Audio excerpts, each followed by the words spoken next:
This is Winnipeg Sports Talk Daily with Andrew Hustler Paterson and Michael Remis.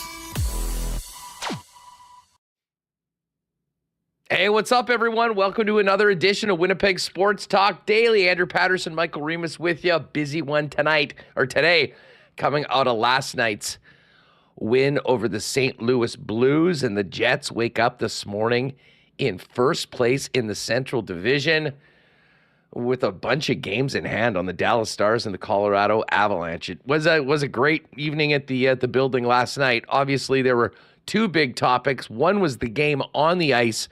The other was the visit of Commissioner Gary Bettman, as well as Deputy Commissioner Bill Daly, the media conference, multiple interviews, as well as the fireside chat, I think they called it, with Chipman, Bettman, Daly, hosted by Sarah Orlesky, which I took in with a few hundred fans before the game yesterday. So lots to talk about today. Murat of The Athletic's going to join us a little later on. We'll also check in with Moose goaltending coach Drew McIntyre, not to be confused with the winner of the Elimination Chamber in the WWE on the weekend. But we'll talk to Drew a little bit about the season and kind of dive into Thomas Milic's season so far. In his first as a professional, he's kind of been all over the place, but now getting more starts with the Manitoba Moose, and be interesting to get Drew's take on everything. So lots to get to today on WST. It's great to have you all with us. For those of you that are with us on YouTube, make sure to hit that subscribe button if you haven't already. Give a thumbs up to the episode. If you're watching it after the fact, we'd love your feedback. Hit us up in the comments right here. And of course, for all you podcast listeners, thanks for making us a part of your day. When you get an opportunity sometime, get on over to the YouTube channel, give a sub, and check out what we've got going on with the video portion of the show each and every day. Just before we bring in Michael Remis, big shout out to the sponsors that make the show happen each and every day. Our friends at Coolbet Canada just had a real fun lock shop with Dustin Nielsen and Pat Gregoire. Of course, the folks at Princess Auto, Little Brown Jug, the Winnipeg Jets, Wallace & Wallace, F Apparel, Royal Sports, Boston Pizza, Sport Manitoba, Aikens Lake Wilderness Lodge, Modern Man Barbershop, Manitoba Battery, Canadian Club Whiskey, and don't forget AEW Wrestling coming to Winnipeg on the 10th of April. Stay tuned to WST for your chance to win tickets as we get closer to the big day. Michael Remis, what's up? How are you? Oh, I just realized we're both wearing gray. What's happening? Yeah, I'm feeling good here. Aren't you the guy who was on TSN TV during the intermission yesterday? King of the B-roll, bro. That was that was hilarious. My phone blew up quite quickly, and just goes to show how many people are tuned in. I mean, obviously, I was at the game, and as many of you were. But yeah, and the timing of it, I didn't realize. I thought it was maybe just a shot. They had some crowd shot or a shot in the concourse. I didn't realize they played that during the interview with Commissioner Gary Bettman when he was talking to John Liu on TSN. So not entirely sure how it happened.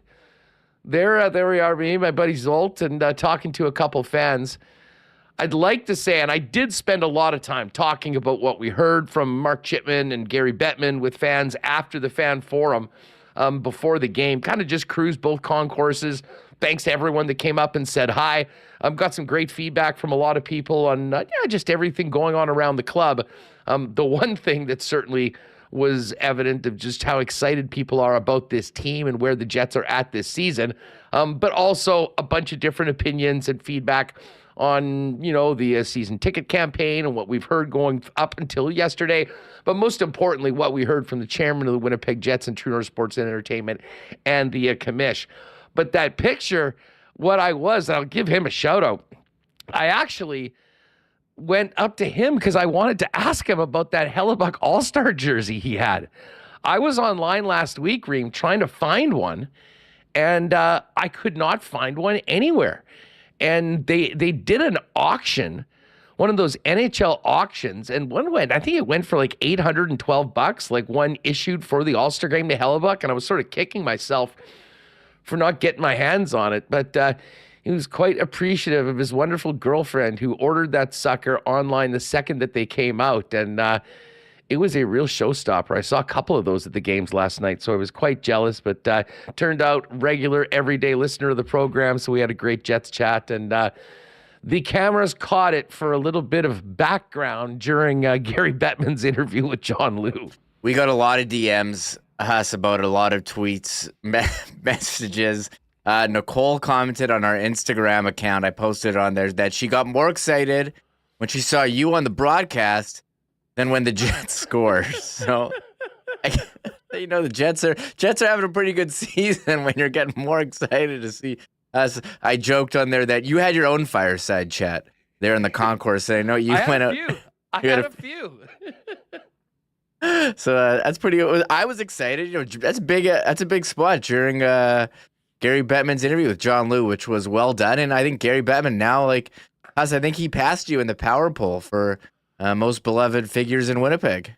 Hey, you know what? He, listen, I know Gary's got his detractors, but the dude is an absolute master. I mean, he was entertaining. He was funny yesterday. And again, this is a group of people that are very invested in the hockey club. I mean, I didn't talk to everyone that was there for the fireside chat, as they called it, but I mean, I think the majority of people were season ticket holders, ticket package holders that, are very much invested in the hockey team and very much hoping that, the trends get turned around and, the organization is healthy and competitive, as, we heard from Mark Chipman and Gary Bettman moving forward. But he did get a nice ovation. He got some applause on a few of his answers. And I mean, he does have a hilarious sense of humor and plays it up quite well. I mean, he can play the heel when he needs to in some of the larger NHL events. But I think there are a lot of people that, recognize Gary Bettman's role in getting the NHL back to Winnipeg. So more so in this market than I think a lot of other places. He's got some fans, and he was eating it up yesterday. And again, we'll play what Bettman had to say for folks that missed it a little bit later on. And the one thing I am hoping to get, and I texted Sarah Orleski, and if we can't get it today, we'll hopefully get it for tomorrow. Because I don't believe the fireside chat is up on any of the social channels. But, we've talked a lot about, the job at hand and what True North needs to do moving forward. And, I've talked for quite a bit about, just some level of, accountability for some of the mistakes that have been made and opening the door for people to come back. And that's certainly been happening one-on-one behind the scenes, as we've talked about, with Mark Chipman himself making calls to some people that they lost in the past. And I thought that the last answer from one of the fans that submitted questions about a message to ticket holders or lapsed ticket holders for Mark Chipman was, the most important 2 minutes of the entire day yesterday from my perspective. And I thought the answer had a lot of acknowledgement to the missteps. It had plenty of humility, which honestly Mark Chipman is known for. And it struck the exact tone that I think a lot of people that had maybe been rubbed the wrong way that still love this hockey club needed to hear. So I'm hoping we'll have that at some point, maybe today, maybe tomorrow, because that is the one thing that I think a lot of fans did not get to see or hear, but not for lack of other sound bites and opportunities to hear from Mark and, of course, Gary Bettman as well. And, I didn't know what, so much of what was happening elsewhere yesterday. And, we talked about Gary coming in and, kind of connecting with the corporate community. Shout out to our buddy Derek Honer, who's a great loyal WST listener and has been out to our events before. I got a chance to chat with him at the end of the game. And he's a Wawanesa employee. And the commissioner, Bill Daly, Mark Chipman, went and did, I would say, probably a similar sort of presentation for about 100 or more folks from the Wawanesa organization yesterday. And certainly from talking to Derek, the feedback was very good there.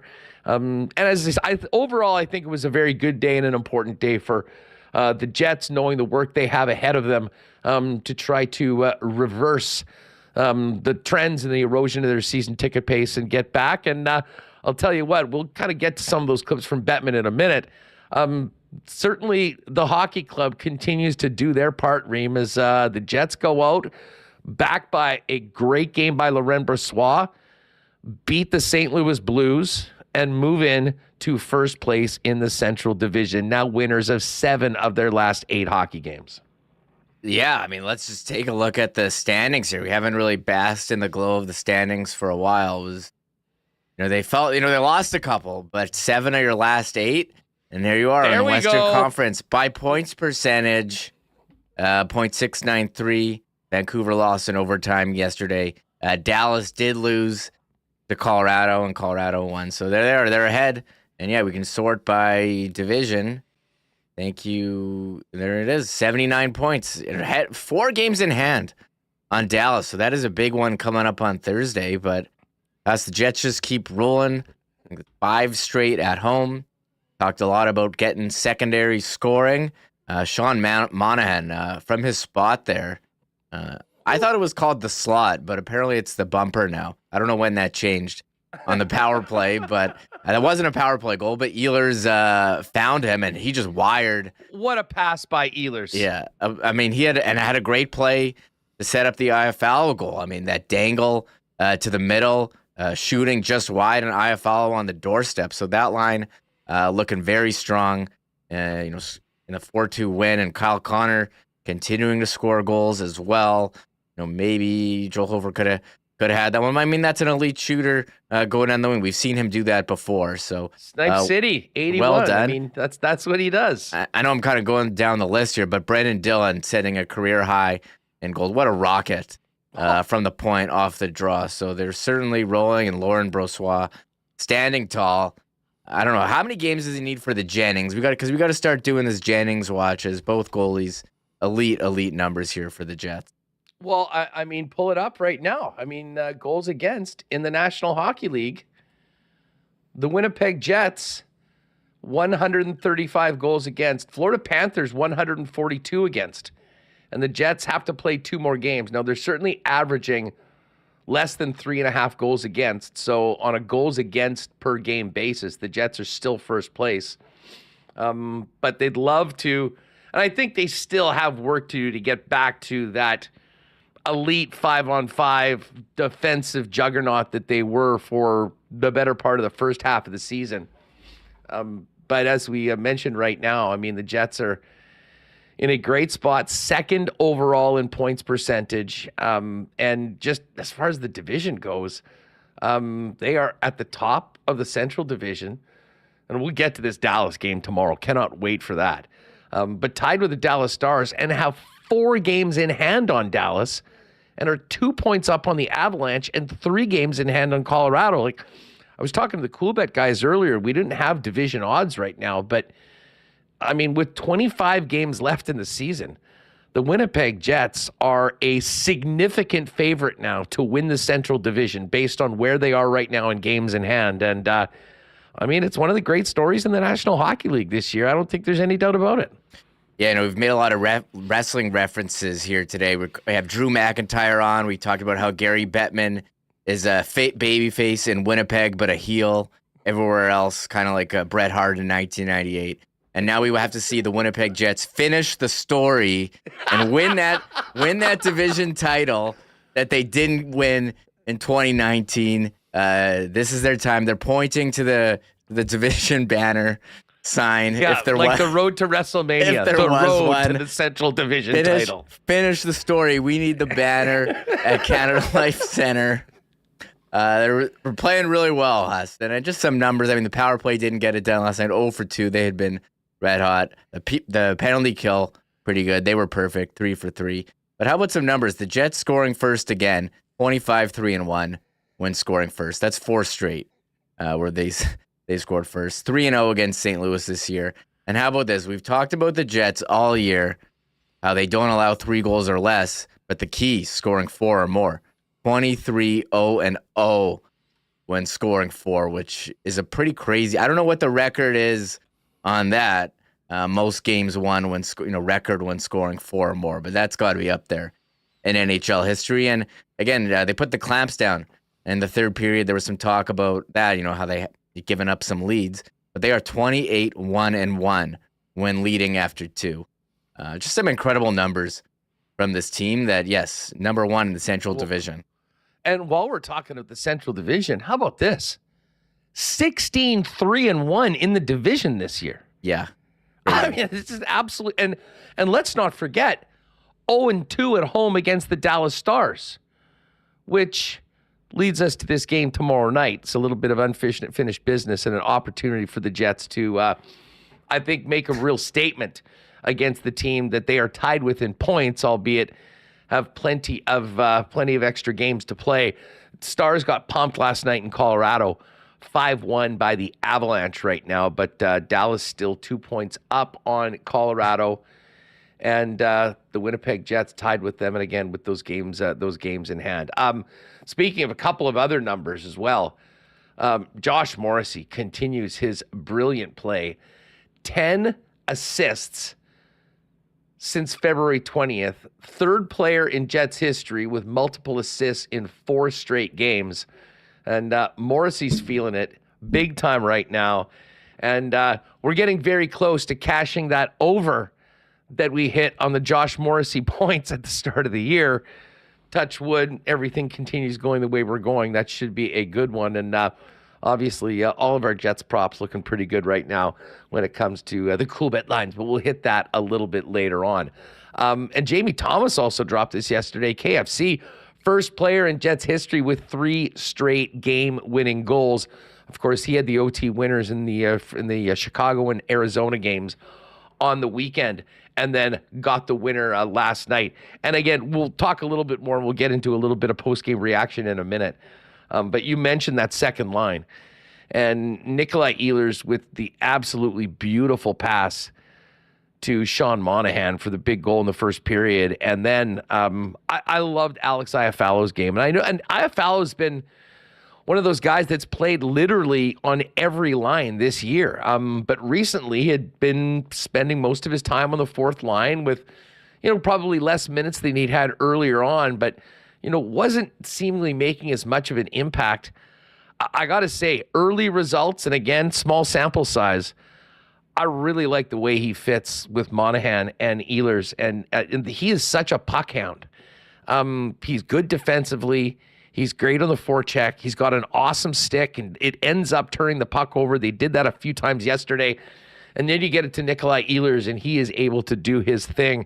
We'll see where things go forward, Reem. I'm not sure what your take is on this, but I think that the swap of Perfetti and Iafallo has certainly helped that second line right now, and AI taking advantage of his opportunities so far, playing with 23 and 27. Yeah, I totally agree with you, Huss. Cole Perfetti, you want to see him in a more top 6 role, but that's certainly not working out right now. And so he put him on the bottom, and, he had some nice passes yesterday, Perfetti, setting up Nino.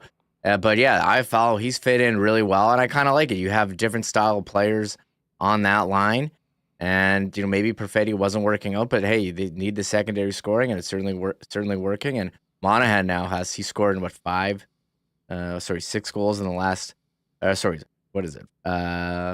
6 goals, yes, in his last 5 games. 19th goal of the season, first assist last night. So that second is working. But I think the top line, you'd like to see more. And they've done really well in the real goals section. But in terms of the expected goals, I think they got a bit outchanced yesterday. Yeah, I mean, I guess that it's hard to get too bent when the team's won 7 of 8 right now. And we're talking about a first place matchup with the Dallas Stars tomorrow.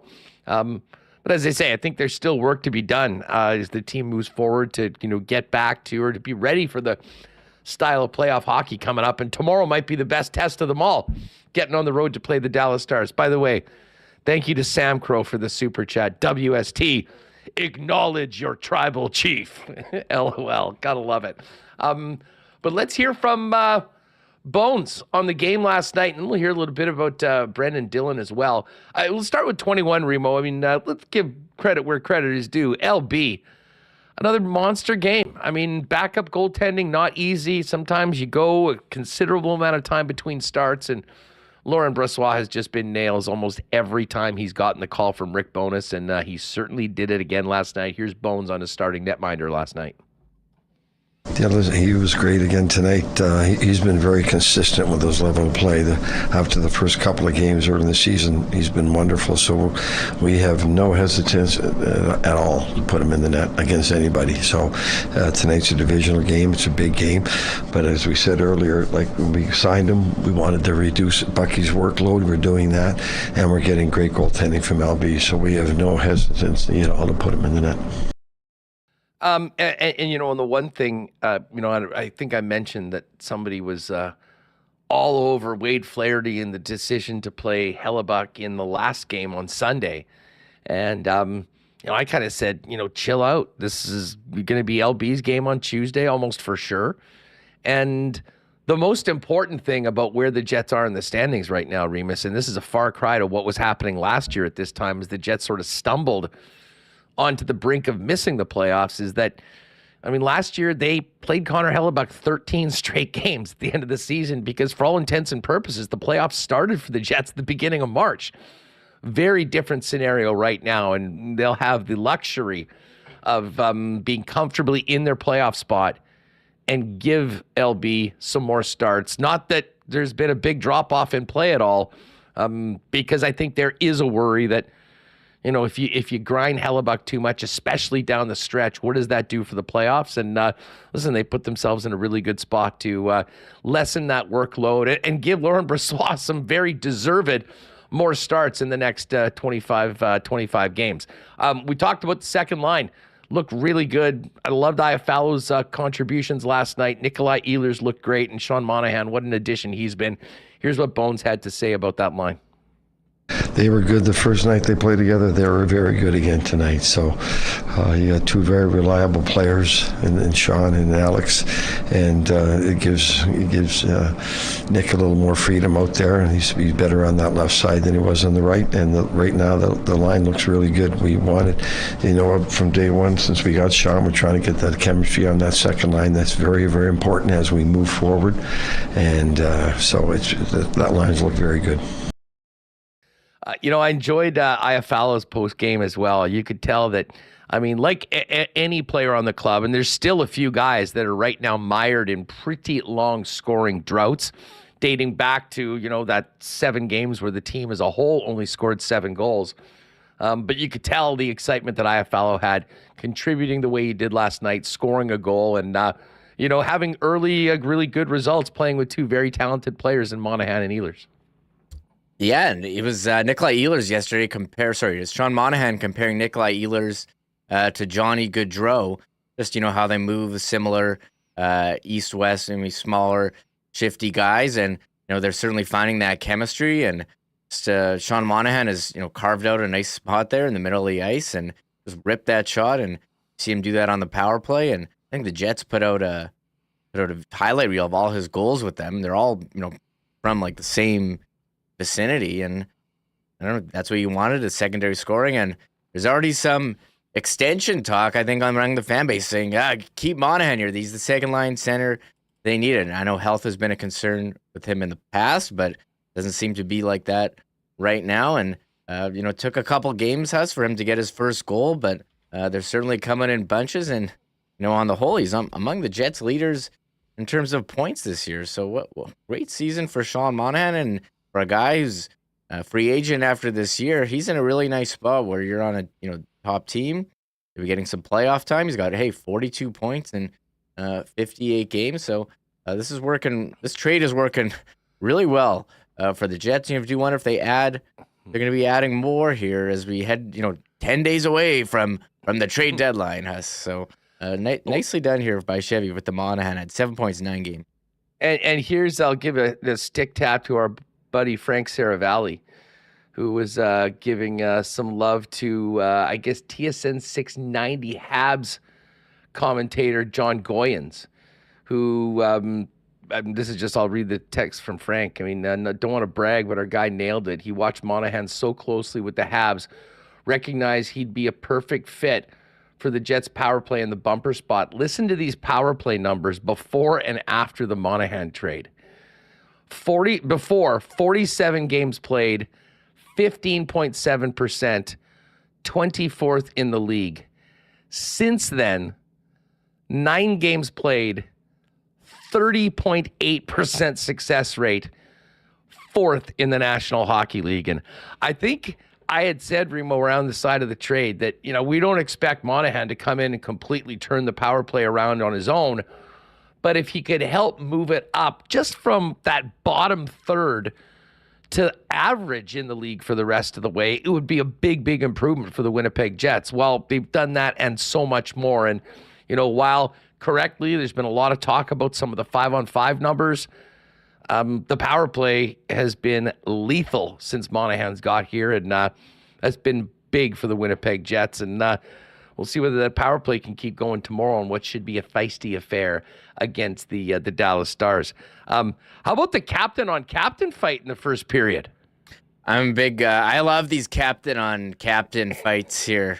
That's pretty awesome. I wasn't really sure what that was about, but I don't know. I met this Adam Lowry. He's dropped the gloves kind of frequently. I'm kind of getting word they need him on the ice. You don't want to see a guy getting hurt, but hey, 2 captains, 2 guys dropping the gloves does get you excited. Does get the building to their feet, but I don't know. Adam Lowry, I don't want to see him fighting too much. He fought, on Sunday against Kesserling, who I don't know. I don't want to see him fighting Kesserling. I don't even know who that is. But Braden Shen, go toe to toe, sure. But again, you don't want to see. I don't know. I see him in New York. They're talking about this Rempe dropping the gloves. I don't think Lowry's in Rempe territory, but you want him to touch a helmet. I always say about these fights, they're wearing helmets. They're wearing visors.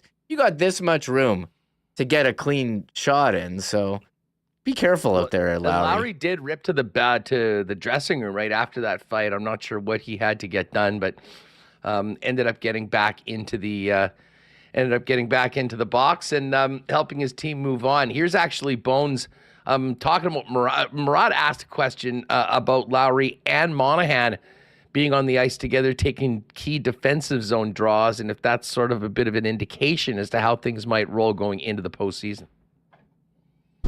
They pulled their goalie early, and there's a lot of those D-zone draws, and now you have Monahan, so you're running him and Lowry together, Lowry and Scheifele together. This is kind of a dry run for the stretch run or playoffs. Do you imagine that in your mind? Yeah, that's what we need going forward. It's not just, it's Thursday night too, the next game. It's nice, you want to try to have 2 centermen out there at the end like that, and it's nice to have on that left side to have Sean and Adam out there for sure. And it looked like you gave quite a lot of time for Dylan and Pionk for that. What did you see from them battling? Yeah, well, they're very reliable. They were having an outstanding game tonight, so they should be on the ice. Is that the defenseman equivalent of rewarding guys that were scoring or something like that? Yep. Having a good game, you got to be on the ice.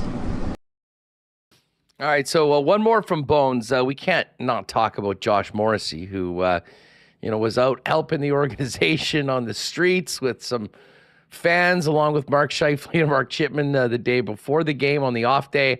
Last night, he was out keeping his torrid scoring pace going with a couple more assists. Here's what Bones had to say about Josh Morrissey's 11th helper in the last 4 games and on the play of the 4th line. He was creating a lot of offense earlier. We just weren't scoring any goals for him. We monitor the chances for and against very closely, and he's always been up there in terms of creating chances for us. So, it wasn't going our way offensively for a while, but now the puck's going in, and he's making great plays. And on creating chances, the fourth line, Nemeskov had a great chance late in the game there. What did you see from Perfetti, Nemeskov? Yeah, I like that line. Again, we're trying to give them some quality minutes because of the schedule that's coming up. Trying to reduce the schedule, the workload of the top two lines. Adams' line's going to get their customary 15 to 17 minutes, and we're trying to reduce the workload on those top two lines, and we need that fourth line to give us that 10, 12 minutes. All right, so there's Bones. Great question from our guy, Connor Rabchak, there in the postseason scrum. And just to clarify, it's 11-5, and I believe 10-4. Bottom line is Josh Morrissey has been very, very productive lately and hitting the overs on some of those point props night after night. Brendan Dillon had a big game last night, set a career high in goals. But before we hear from him talking the career high, here's what he had to say about the way the team played in the third period to preserve that victory. Yeah, I thought we just got in their O-zone. We were turning pucks over through the neutral zone, and we know the recipe for us when we're playing well. We're first two periods were a little bit, I think, too high event hockey there, end to end and back and forth, and we know how good of a team they are off the rush and how much skill they have. So I think once we started to respect that, use our size, grind it out down there, we saw the success we can have. All right, there's Brendan Dillon. T. Conopoli has now entered the chat with a super chat. Thanks, T. Conopoli. Again, that Lowry and Shen fight was a carryover from the 55 fighting incident last year. And yes, VL should be in the lineup to help out Louse and Dillon. And then adds, Cody, keep the Rock's name out your mouth. LOL slap. A vintage T. Conopoli super chat on it. Back to Brendan Dillon, though. He had an absolute nuke to get on the board, setting a career high in goals. Here's what the big Jet defenseman had to say about setting a career high. Feels good. I might have jinxed myself after I missed that wide open empty net a couple games ago. But I think it's just been a lot of fun to have the success we're having this year as a group. I think everyone is reaping the benefits of how well we're doing as a team. That confidence leads you to call your own number on that face-off before your goal? Yeah, I don't know. Usually I'm just trying to get the puck to all four of those guys that are a little more skilled than I am. But on that play, Scheif went right back to me. I didn't have to move, and I just put my head down and fired it. All right, Brendan Dillon. Dillon had some really good audio afterwards, and here's a couple more. There's been a lot of talk about the team maybe not playing their best. I think we could all agree. We've probably seen full 60-minute efforts better than they've been doing throughout this winning streak. But Brendan Dillon kind of expanded about winning games when they know they're not playing their best. How would you describe this team's ability as of late to you talked about not liking the first two periods, changing up that third.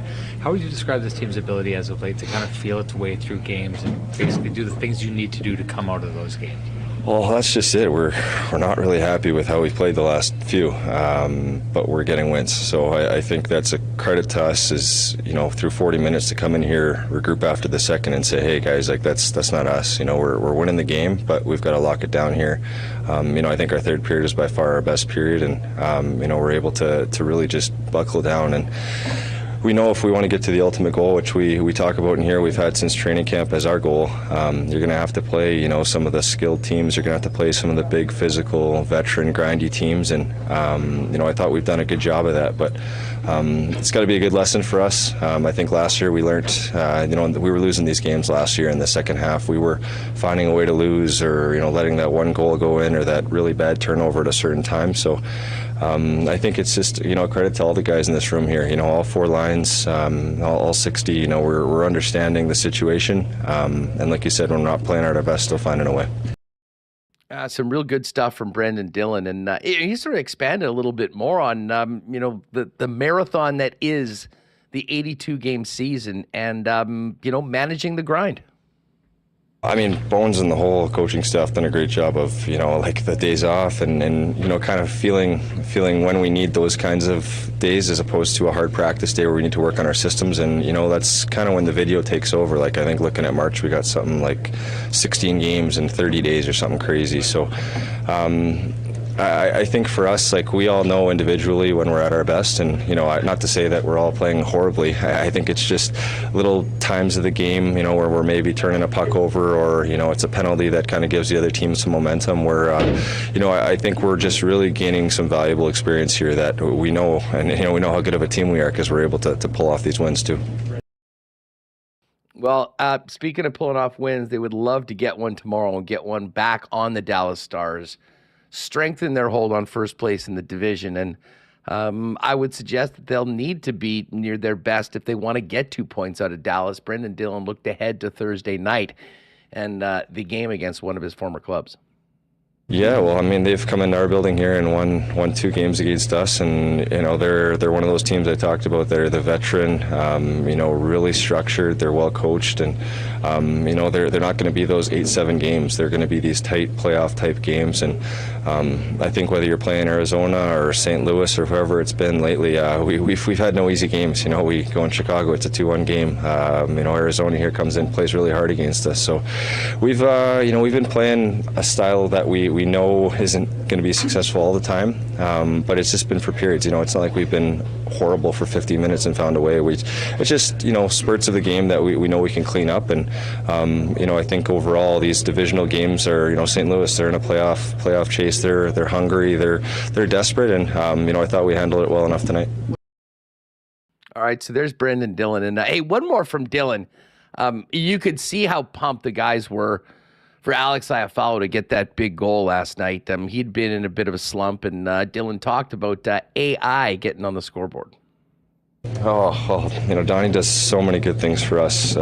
Just a Swiss Army knife. I mean, I think that the biggest credit that you can give and compliment is whether he's on the first line or fourth line, he's impacting the game, positively. And I know for forwards, everyone loves playing with him.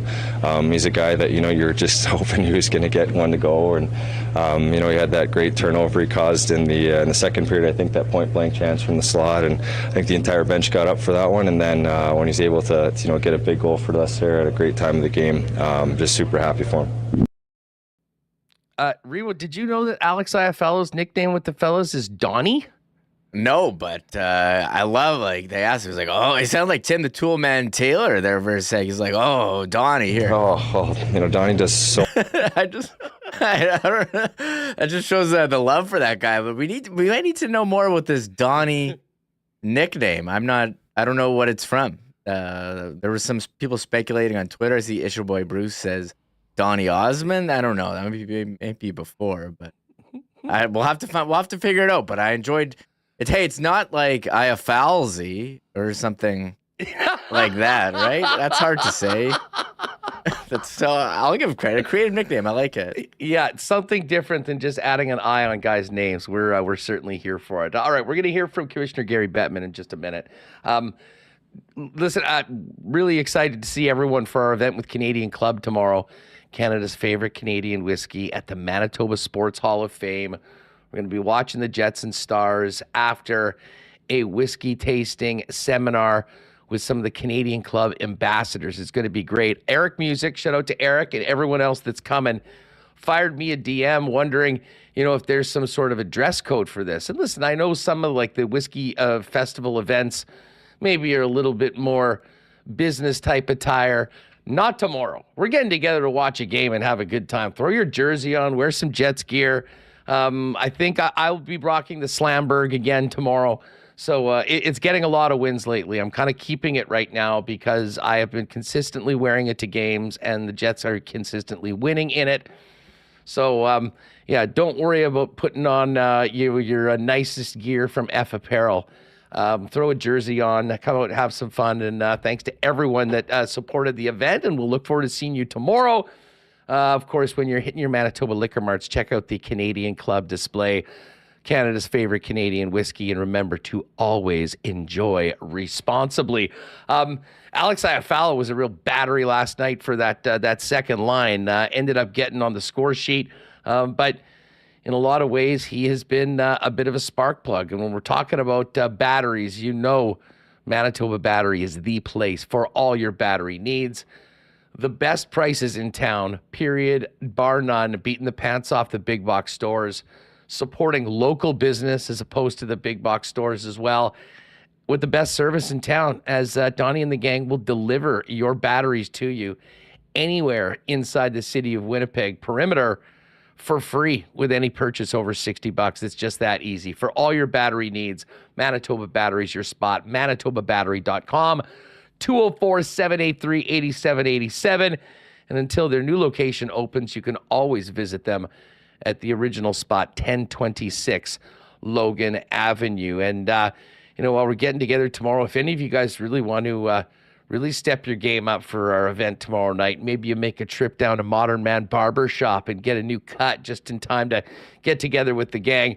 Whenever you need a haircut or some grooming, Modern Man's there for you. 8 locations in Winnipeg, including the 2 new locations, standalone events at Pembina Highway and on Plessy Road.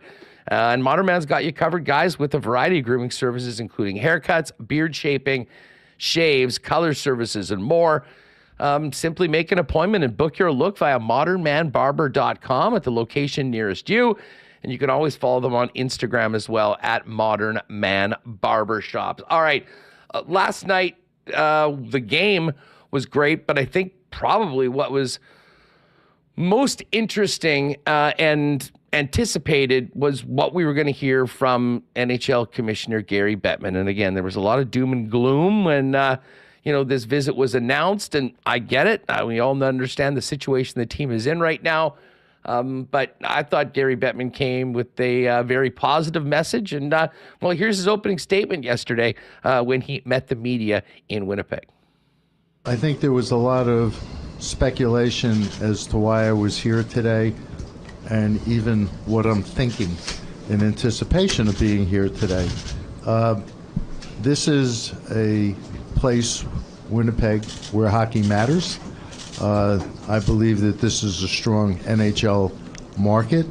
I believe that ownership has made extraordinary commitments to the Jets, to this arena, to the downtown area, involving hundreds of millions of dollars. And I'm not sure why people are now speculating that somehow they're not going to be here. At the end of the day, we could go through a litany of reasons that either are true or speculated to be true as to how the attendance situation got to where it is. Kind of doesn't really matter because teams go through different ups and downs. I believe that the season ticket base and the attendance will evolve back to where it was. I was quoted in 2011 saying, for this to work well, the building's got to be full, and that's true. And I know that Mark Chipman and David Thompson aren't interested in just surviving in the NHL. They want to thrive along the lines of how the team's playing this year. And this will get sorted out. I don't view this as a crisis, but I do believe, as with any team in any market, there needs to be collaboration between the community and the fan base and the club. And I believe ultimately it will be here. All right, so there was the opening statement from Gary Bettman yesterday. He also kind of expanded on the messaging that he was delivering yesterday to the media, to the fans yesterday, as well as in the community, in the business community leading into last night's game. Messaging today, we sat on a number of panels with Mark Chipman and with Sarah, and we answered questions and addressed what was on people's mind. But the message is no different than what I just said in response to the first question. You want to add anything to that? No. Listen, obviously the attendance needs to improve, but it will. I have a confidence in the organization, and as importantly, I have confidence in this community.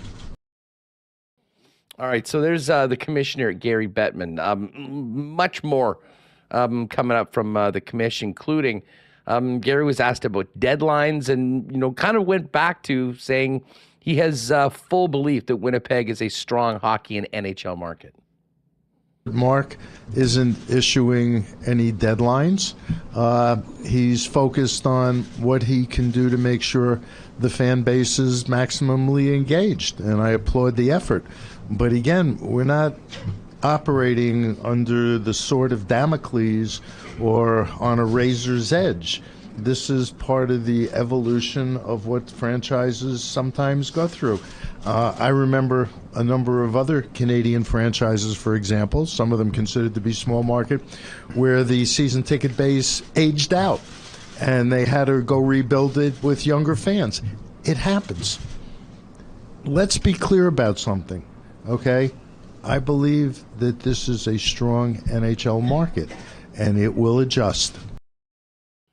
All right, so there's a little bit more of the commissioner, Gary Bettman, and listen, he spoke about the community, what they're doing in the connecting with the business community, trying to improve and raise the corporate support of the hockey club that wasn't there at the start for obvious reasons, the drive to 13,000, but did kind of expand on the commitment of ownership here, focused on Winnipeg and the real estate development around the arena. That's such a big part of the plan to bring our downtown up and into the future.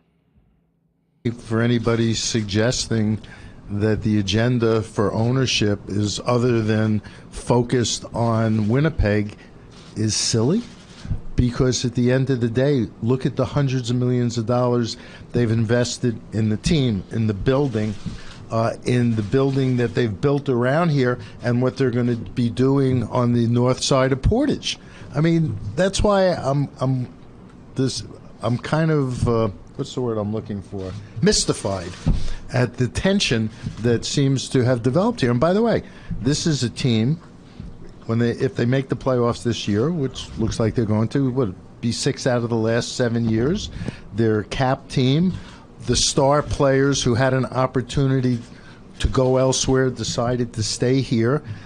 Those are the substantive things that deliver the message that everybody seems to be focused on.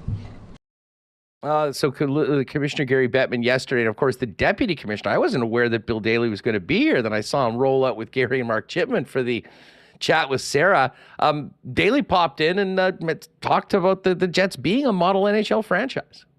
This is a team that's widely regarded around the league as a model franchise. Well run from top to bottom, has a competitive hockey team, puts a competitive hockey team on the ice, spends to the cap, but also invests, as Gary mentioned, in the community and all their charitable initiatives and investment in the city. So this is we wish we had 32 of these. More positivity from the National Hockey League. And Bettman mentioned, I mean, maybe this was part of the warm welcome that he got from certainly the fans that were there. If he didn't believe in Winnipeg, the NHL would not be here. If I didn't believe in places like Winnipeg, we never would have bought the Jets back. In addition, the Industry Growth Fund, in terms of grassroots initiatives, whether it's the Hockey Academy or Camp Manitou or whatever the other things that we've invested over $6 million. So we stand by our commitment, and we're greatly gladdened to see all of the work that's being done at the grassroots level. We're here, meaning the NHL, because we want to be.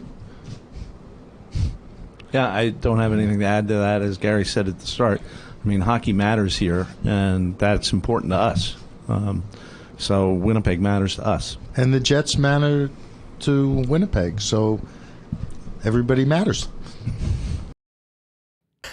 Everybody matters, no kidding. Bettman did explain, and he was asked about Mark Chipman's quote, that the not going to work long term where they're at right now with their season ticket base.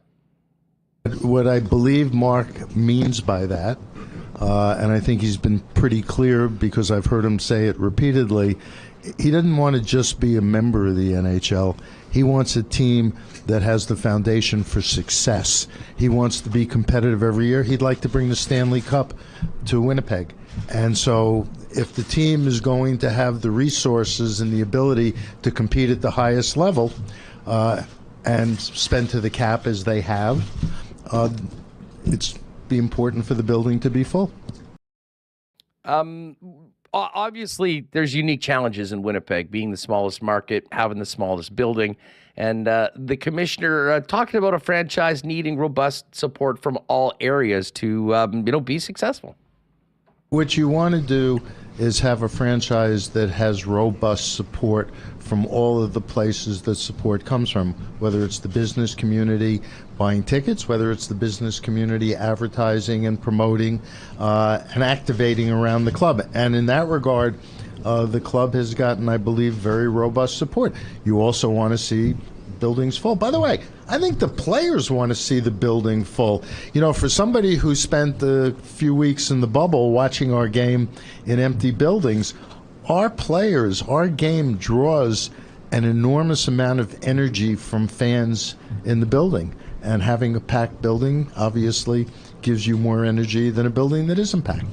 So 15% corporate support is robust?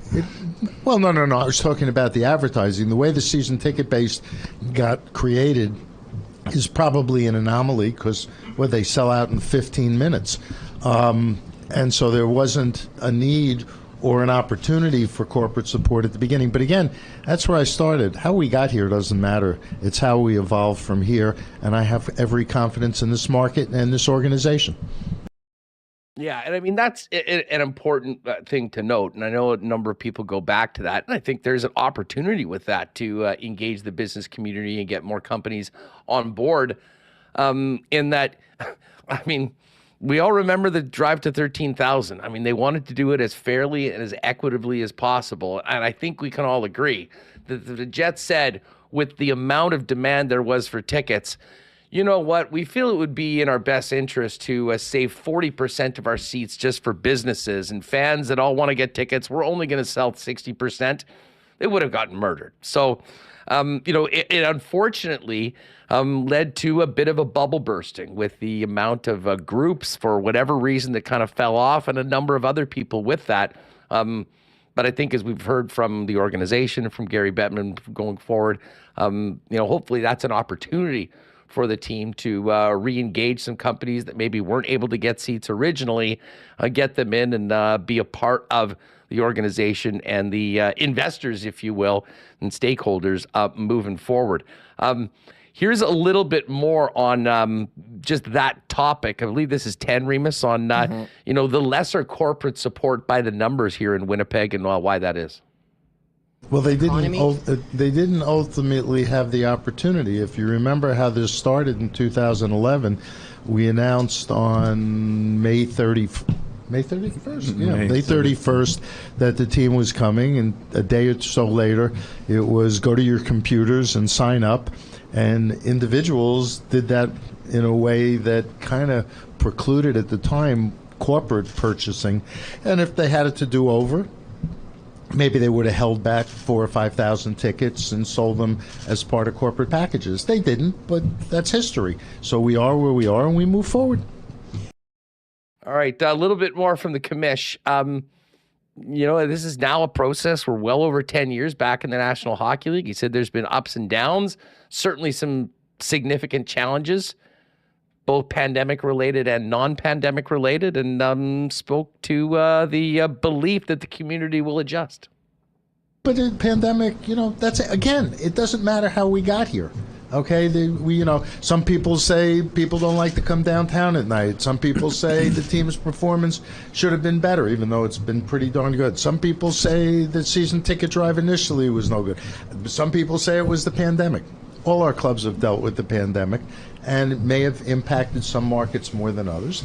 But again, we are where we are. So we focus on the fact that we believe in this market. Ownership believes in this market. This is a strong organization that will do what it needs to do to adjust, and I believe this community will adjust. Gary Bettman, Commissioner of the National Hockey League. Here's one more from Bill Daly, and speaks to revenue sharing. And Bettman said no concerns about the franchise whatsoever at the Board of Governors level. I think our revenue sharing system is well established, and we vet it with all our clubs on a regular basis, and it's really a function of league HRR and how the numbers come out. So I don't think it comes to the scrutiny of whether you're filling your building necessarily or not. There are many factors associated with how much revenue sharing the team gets. And if your question is somehow suggesting or implying that at the board level there's a concern about this franchise? The answer is absolutely not. And one final quote from the commish. It was a message to fans and notes about, and this is something he was asked at the fireside chat, or the fan forum, if you will, about potential NHL events in the future for the city of Winnipeg and the organization. Get over your anxiety and come to games. No better way to deal with anxiety than rooting for your hometown team. Actually, when that hotel across the street finally gets built, I think we'll have a better opportunity to focus on the draft. We need a little more hotel space. That building, the new hotel, got hung up during COVID. I understand the spring they're supposed to start constructing it, and then we can figure out what to do.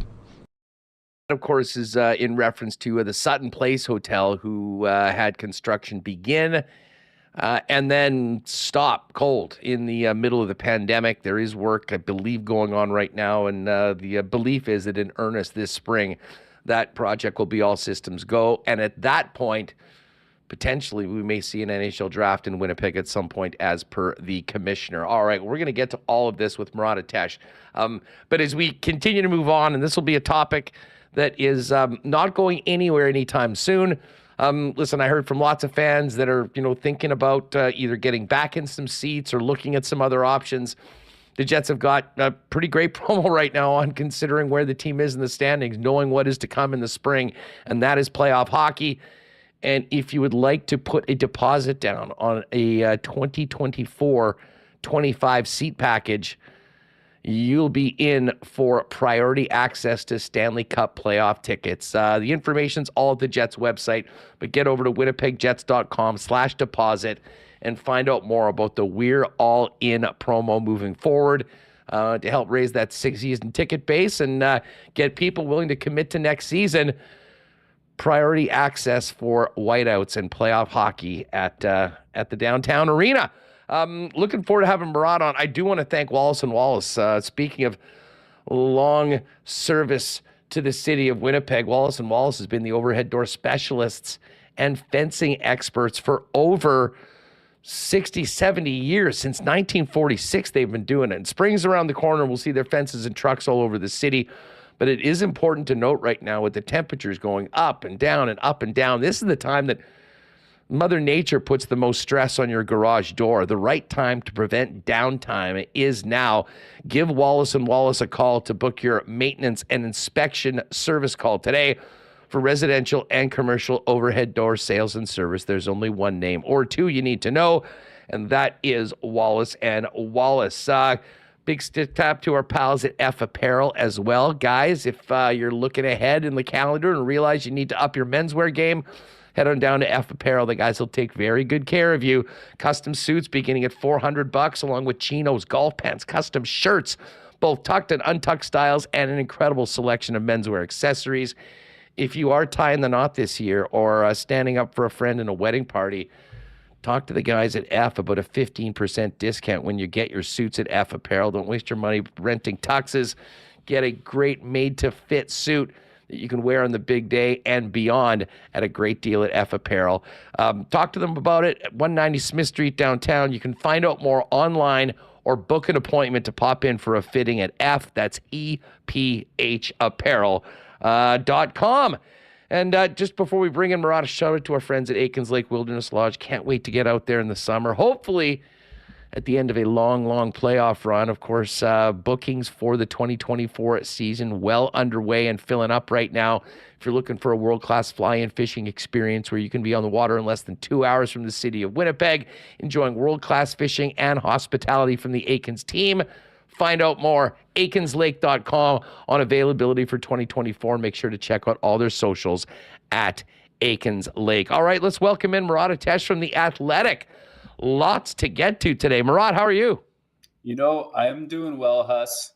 I gotta say, let me continue to shill for one of your sponsors. I actually just had a fitting with F Apparel earlier this week. The customer service was great. I'm not getting anything bonus for saying that, but I had a nice time. And the other thing I want to say before getting into the meat of it is that Winnipeg is an amazing city. I just posted a funny tweet about Alex Iafallo being the most likely Jet to survive a grizzly bear encounter. And one of the people that commented had a familiar name. And I just thought, where do I know that from? DM'd him, and his wife was actually one of my favorite bosses ever at the University of Manitoba over 10 years ago.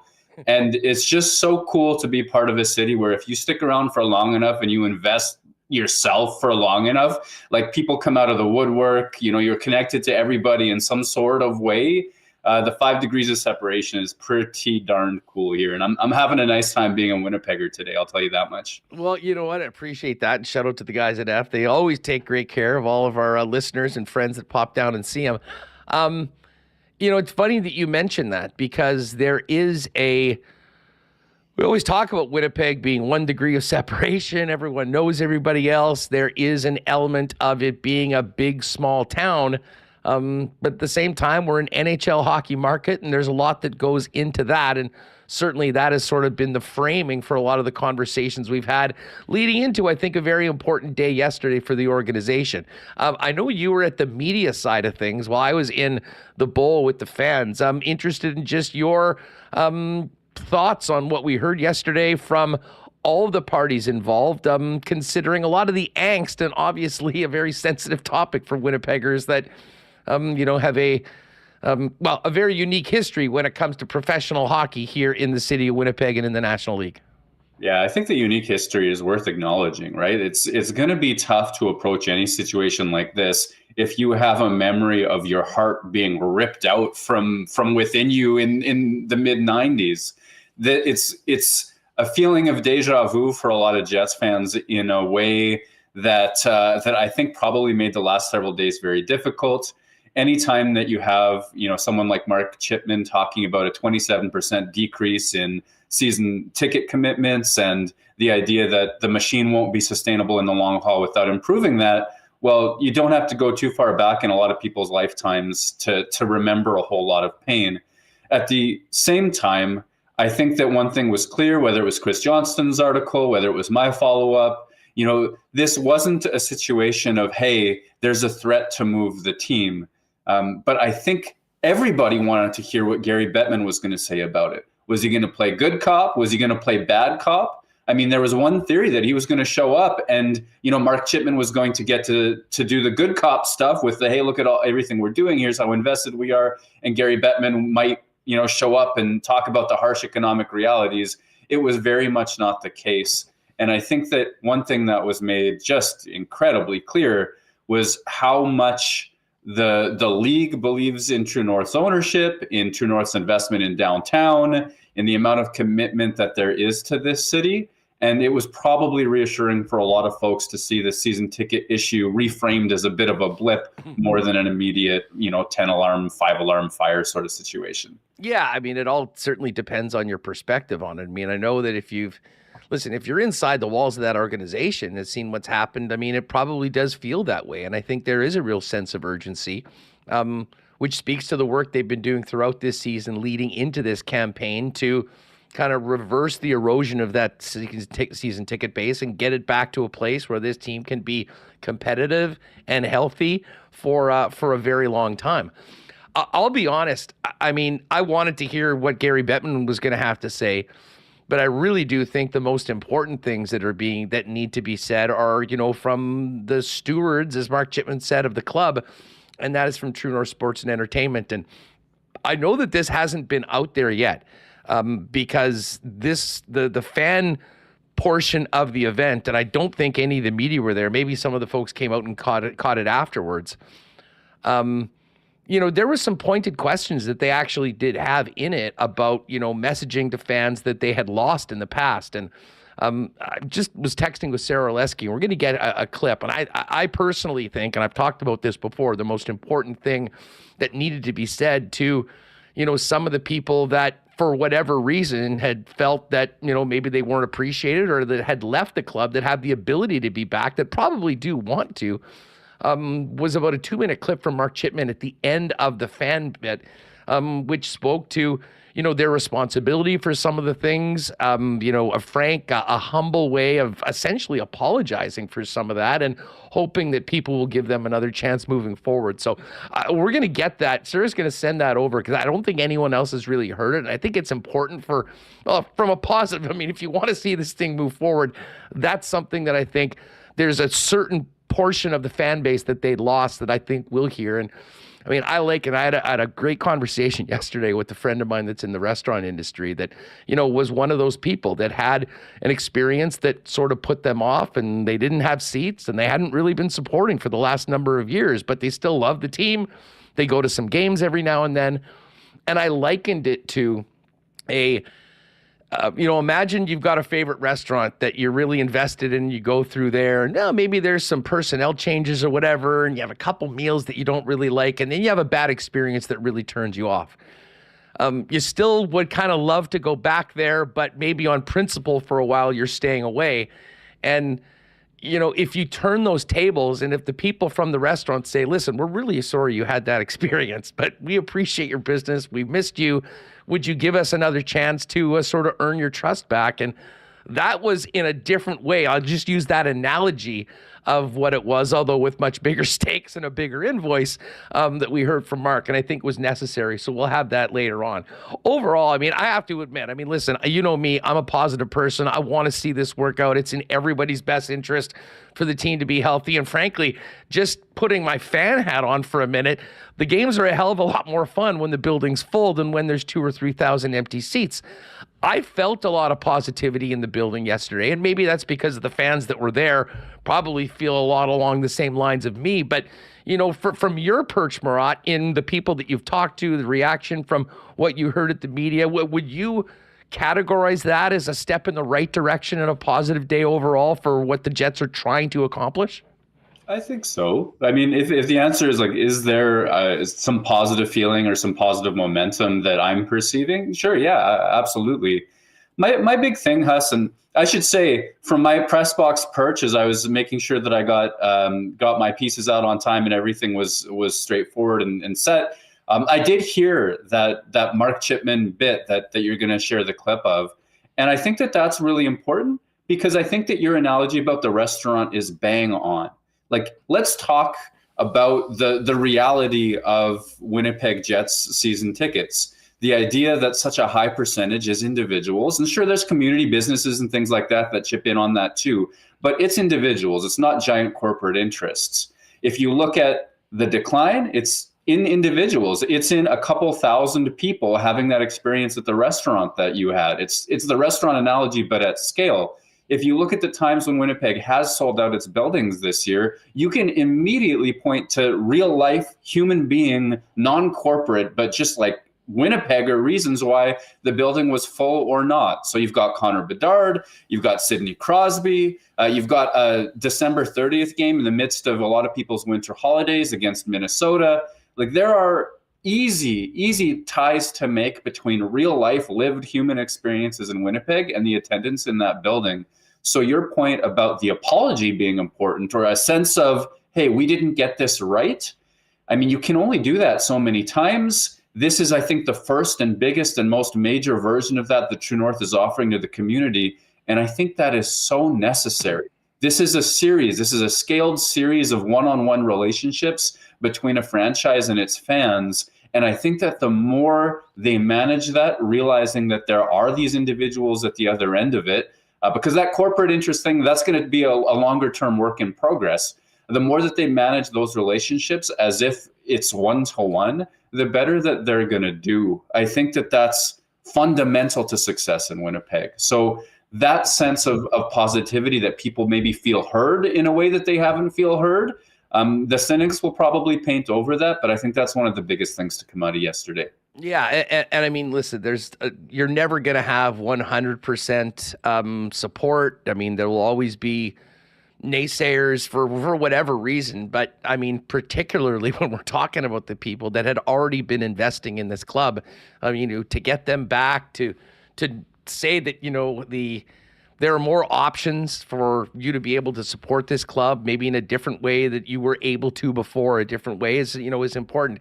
And I'll just, before we move on to the game, I mean, a lot of this from my perspective comes from personal experience. And I will tell you, I mean, I was one of the first employees of the Moose in '96. And that first year, you're coming out of losing your National Hockey League team. And there were so many people that had seats before with the Jets, and the team moved, and they're like, whatever, we'll get Moose seats for the first year. And I mean, the first game, the place is full. We lose 1-0, shutout by Paris Doofus and Vegas Thunder. And, we're just sort of like, are you kidding me? And the team sucked.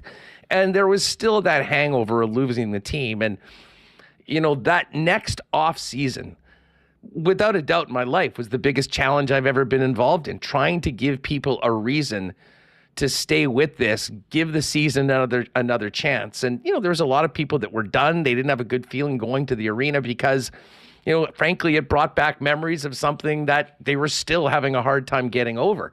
And those conversations with people, and again, it was very different. They didn't really feel, I think, slighted by the organization or anything like that, but it was more the entire big picture of how bent they were and how they didn't have a great time at the games last year. And like the one-on-one conversations that I had with my customers and relationships saying, please hang in there for one more year, give us another chance to try and move this forward. It will be great for the city and all of those things. And I mean, I lean on that in so many different ways of, just communicating with people and understanding, a lot of that transaction, the transaction of a relationship and the give and take.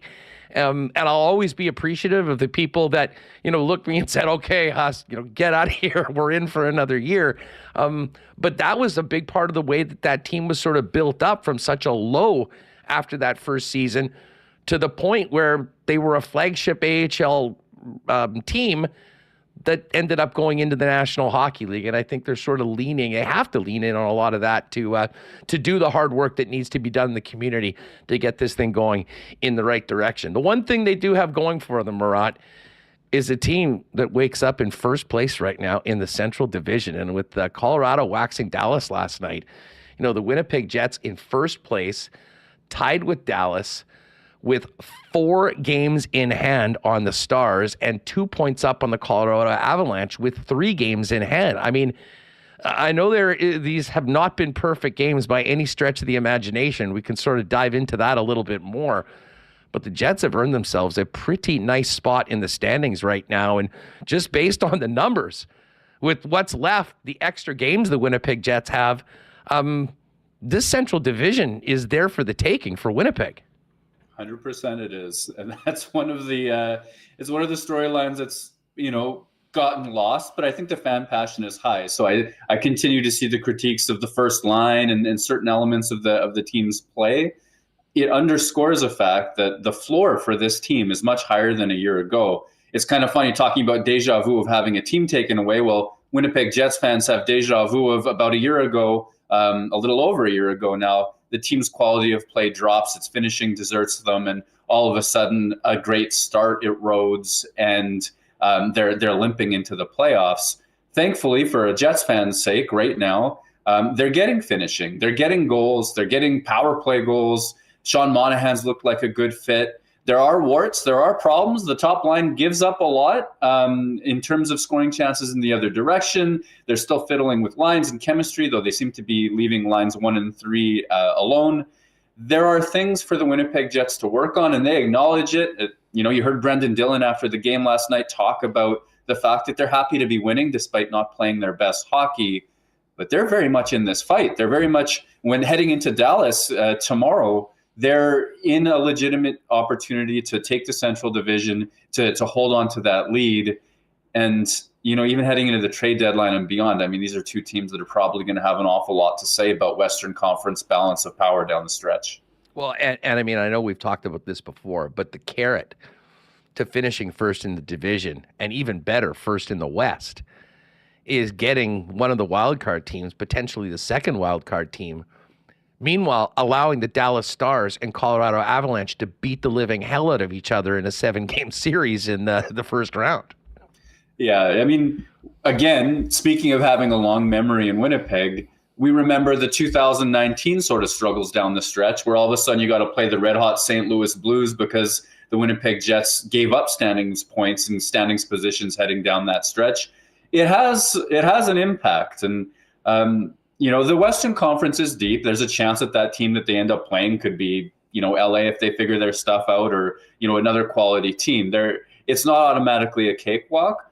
But if you ask me, I actually think that Dallas and Colorado are almost getting underrated in terms of how much I'm hearing fans maybe respect or fear or what have you, how good those teams are. If you get that scenario where you're talking about where Dallas and Colorado are going toe to toe, I think that's a very good outcome for Winnipeg. Well, there's still a lot of work to be done. And I love the fact that Brendan Dillon made a point of bringing up when asked about the game tomorrow night, remembering earlier in the season. I mean, this team is 16-3-1 in the Central Division. 2 of those 3 regulation losses were right here in Winnipeg against the Dallas Stars early on in the season. And, he mentioned that they do need to continue to raise their level of play. They're still not really where they're at. They have been finding ways to win. But I would imagine that there'll be some guys that really feel like they owe the Dallas Stars one when they get to that arena tomorrow night. Yeah, I think that, they'll have it circled on their calendar. They know the stakes. They know, the sense of pride that will be at stake as well. I think one thing that Dallas has done really well against Winnipeg, though, is play a patient game. You can counterpunch against a team that doesn't play perfectly for 60 minutes at a time. And what team does play perfectly for 60 minutes at a time? Good question. We're going to ignore that. Winnipeg does give up moments. And I think that Dallas, compared to a lot of other teams, has been better at making Winnipeg pay for that quarter second or quarter shift coming off of their game than other teams have. It reminds me almost of Vegas last year during the playoffs. Even when Winnipeg was controlling flow of play for stretches, there was this sense, this instinct, this gut that said, when Winnipeg makes that mistake and Vegas transitions the other way, Winnipeg's going to pay for that. And they did over and over again. There's a sense in my mind that Dallas is one of those more patient, committed, dedicated teams to their own structure that can hit the Jets with a counterpunch and a counterattack and can weather some of the Jets' storms because the Jets are such a good team in their own right.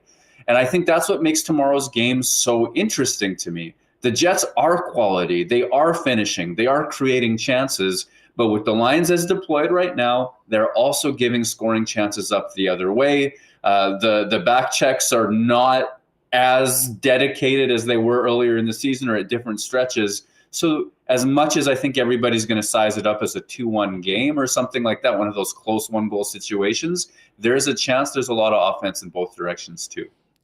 Murat, I know there's been a lot of discourse about not blowing up, but making changes to that top line, despite the fact that they've been scoring at 5-on-5, although giving up quite a bit, and certainly as a combination being lethal together on the power play.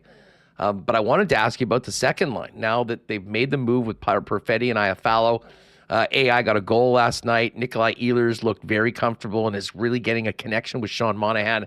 I know we haven't seen this line together for a long time, but what have your early observations been about the new look of Ehlers Monahan with Alex Iafallo? Big picture, it should be a reminder to everyone that if you're talking about point production in the NHL, context is everything. Alex Iafallo goes 20 games without a goal. He goes up to that line, looks good, creates some scoring chances, gets a goal following up on Nikolai Ehlers' missed shot yesterday. That's a contextual thing. Josh Morrissey all of a sudden cranking offensive numbers, well, the power play's producing. If you are looking at players' points as an indication of their quality, do your best to consider the context that they're playing in as well. So Iafallo on that line, I think does add some two-way grit, does add some physicality, adds a little bit of forechecking element as well. I think that looks like a fit early. You heard Rick Bowness talk about how he's a reliable player. Sean Monahan's a reliable player, and that lets Nikolai Ehlers play a little bit of jazz and freewheel a little bit more on that line. I think early returns are good. I think that line could outscore its opponents and outchance its opponents on a long-term basis. I also think it's kind of funny when you refer to Ehlers as a non-reliable player, because yesterday he was dominant, and he also had a shift where he gave the puck away about 2 or 3 times, and it led to a quality chance. And it's one of those situations where I think the fact of the matter is, one of your stars who, if he had a different context, would probably outscore some of the players on Winnipeg's top line, can dominate while also playing a chaotic game. And I think Rick Bowness is fixated on trying to balance that out. And I think Monahan and Iafallo are checking those early boxes in terms of Bowness's perception. Well, I mean, Monahan has been, such a great ad. And we were going through the power play numbers pre-Monahan and post-Monahan. And literally the power play is more than twice as effective as it is since he's been here. But Iafallo in particular, he intrigues me in that, he is just such a puck hound.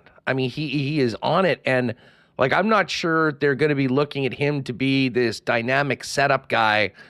But you saw it last night. Using that stick, being in the right spot, winning battles. He turned the puck over in the offensive zone, got it to those other guys, and gave them more time to allow a player like Nikolai Ehlers to do what he does best, and that's make things happen in the offensive zone. Yeah, when you have 2 out of 3 players on the line that you can, neither of Monahan nor Iafallo, they're not burners. They're not high-speed players just torching up the ice. And Iafallo, I think, has better foot speed than Monahan.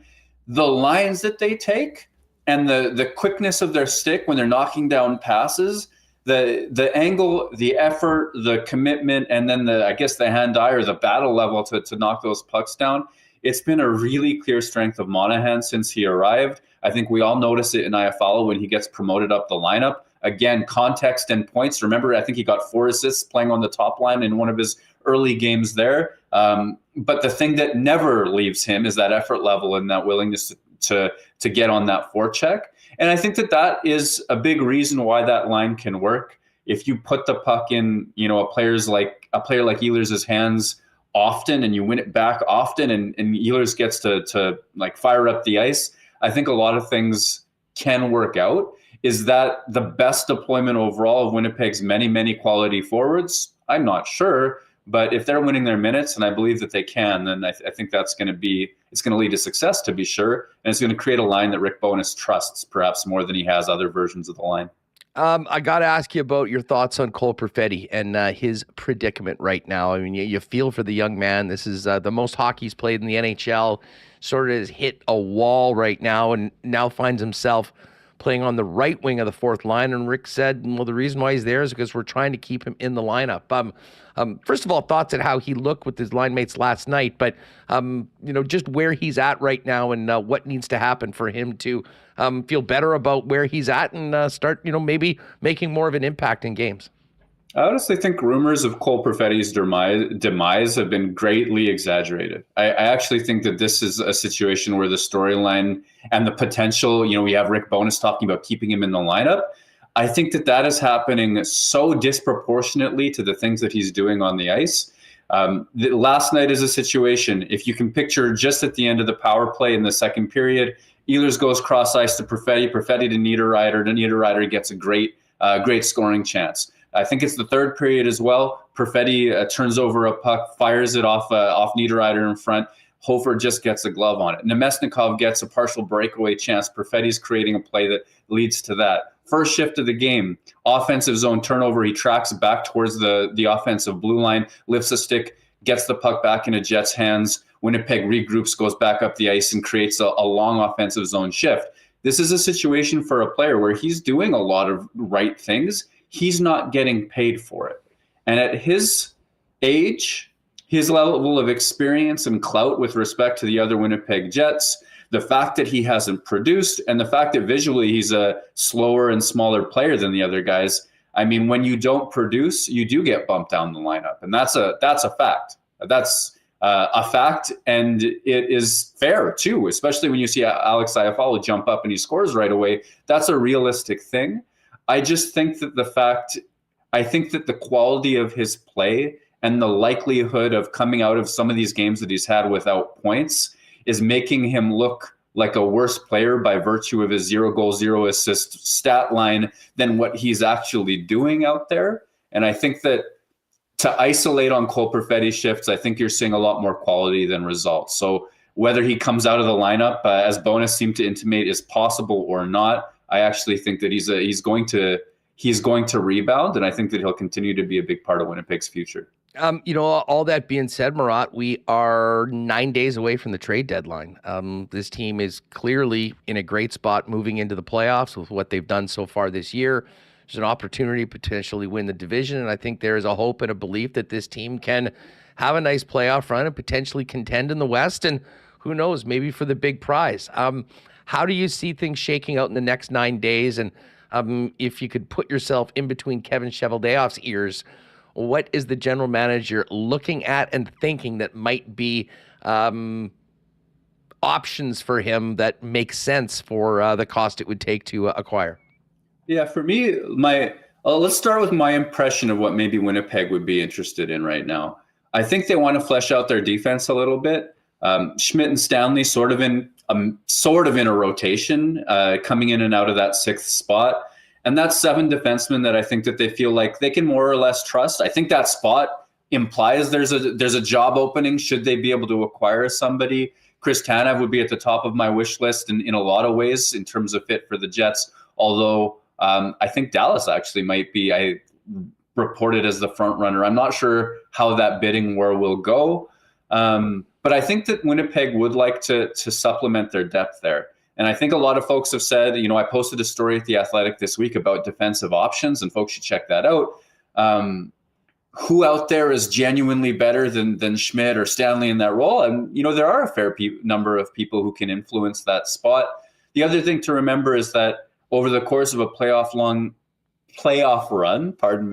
that is as long as Winnipeg wants it to be, you're going to need more than 6 or 7 defensemen and a couple of different looks. So, one name that on the end of the roster in terms of veteran presence, a cup, and the ability to, not necessarily have to play every game because he's not a top 4 defenseman. Eric Johnson holds some interest on that end of the spectrum. I think if Winnipeg could get its way, though, they would look at a player with more term than a pure rental. If they can find somebody who's got 2 years, maybe even 3 left on that deal, and play top 4, kind of help Winnipeg now and in the future, I think that's more of the dream. And I know Jacob Chikrin's name gets thrown around. I still don't understand why Ottawa would move him despite their depth. But that's the type of blue sky scenario. And the other thing, just to quickly acknowledge too, is that the way Winnipeg's running its lines, you've seen Alex Iafallo have that major impact with Monahan and Ehlers. If there's an upgrade on a player like that available for a price that Winnipeg can afford, I think that's blue sky thinking. I'm not expecting a high-end top 6 forward to arrive, but that's the one spot where, okay, now you can imagine Iafallo bumping down to the lineup. Maybe if Bonus doesn't trust Perfetti at this stage of his career for playoff hockey, he can come in and out of the lineup, and all of a sudden he can keep that top line that he loves together. Well, you can see the line of thought anyway. I'm not sure if that's as realistic, but I think it's maybe a consideration to have. Yeah, as I said, it'll be an interesting week, and it's been very quiet. I mean, those 2 early trades, the move the Canucks made, and then the Jets moving right after that on Monahan, it has really sort of in some ways quieted the market. And we've been talking about the same sort of players, but as you look right now at the standings, there are, a number of teams, including the team that we just saw yesterday here, that are sort of needing to make decisions in the next week or so. And I would say that, the play of the Blues and the Wild, Calgary, over the course of this next week may determine whether they are legit sellers, standing pat, or maybe jumping in on the buying. The one thing we do know is the Nashville Predators are on a heater right now. I mean, they've really sort of taken that spot, grabbed it, and have given themselves a little bit of cushion over the other chasers. Yeah, that's a situation to watch. And I think the bubble is an area to pay close attention to.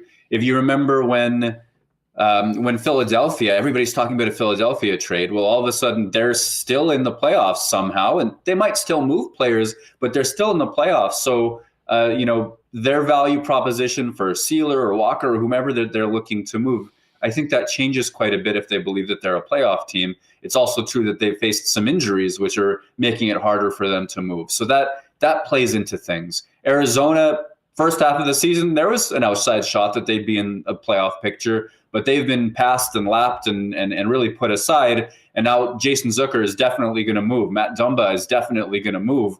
I mean, as far as I can tell, I should add a qualifier. I don't see the future, but I feel confident those trades are going to happen.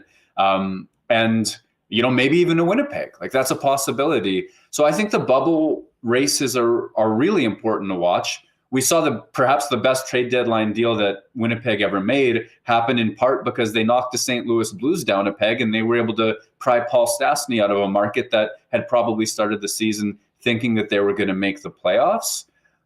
So these are the types of things to watch, and circumstances do dictate. Just to add one thought on that, you talk about Calgary, and I think that they continue to be a place that will sort of kick off the dominoes, just like they were moving Elias Lindholm. I think Winnipeg was in on Elias Lindholm, and I think Sean Monahan was a pivot there. We might see the exact same sort of thing happen with Chris Tanev being the first domino to fall, and then teams needing to pivot from there.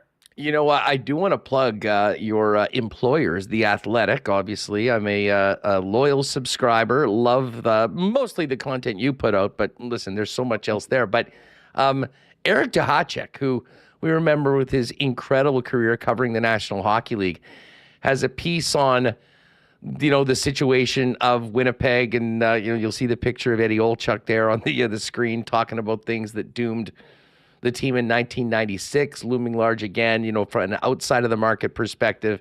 You've got a piece on Bettman's visit yesterday, and I'm sure now moving on from today and what many of conversations have been off ice, fill us in on what's cooking with Murat heading into a next week in the trade deadline that we can look forward to in The Athletic.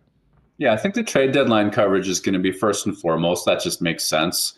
I'm going to be poking around the idea of players with term.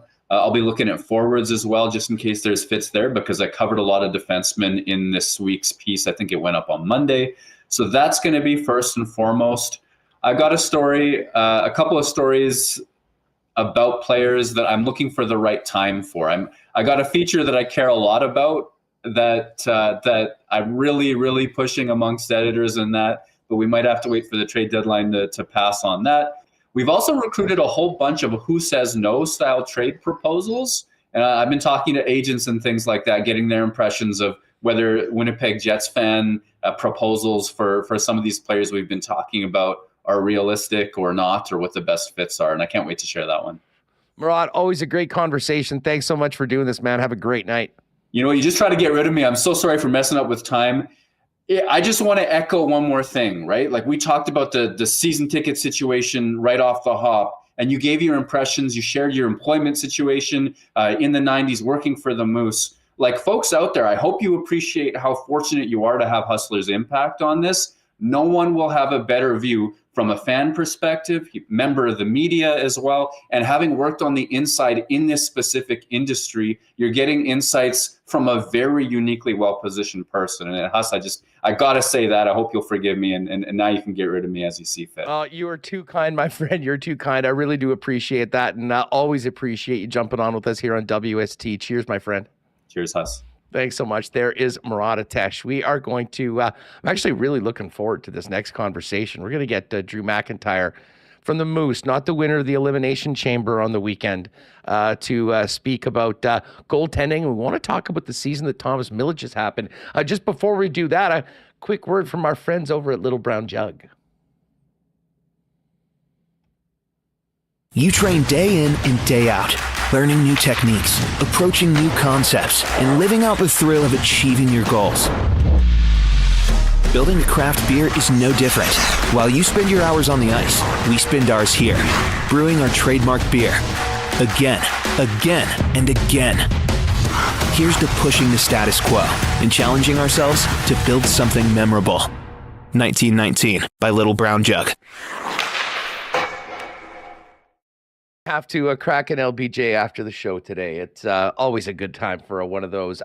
Hey, I also want to thank Princess Auto. Princess Auto is such a big part of our community. We've talked a lot about commitment to Winnipeg, and I'm not sure we could be blessed with a greater community citizens than the folks at Princess Auto for what they're doing for us, as well as the entire sporting community. And of course, the Winnipeg Blue Bombers. We are fired up to get to Princess Auto Stadium this year and the Princess Auto tailgate party to cheer on the Winnipeg Blue Bombers. In the meantime, Princess Auto, proudly headquartered right here in Winnipeg, founded in Winnipeg, with 2 locations where you'll find the best deals on the most unique assortment of tools and equipment around. Everything you need to complete the projects on your list or start something new is at Princess Auto. Pop by and see them, Panet Road, Portage Avenue West, and you can always shop online 24/7, 365. A stick tap to the gang down at Royal Sports, Winnipeg's #1 sports superstore.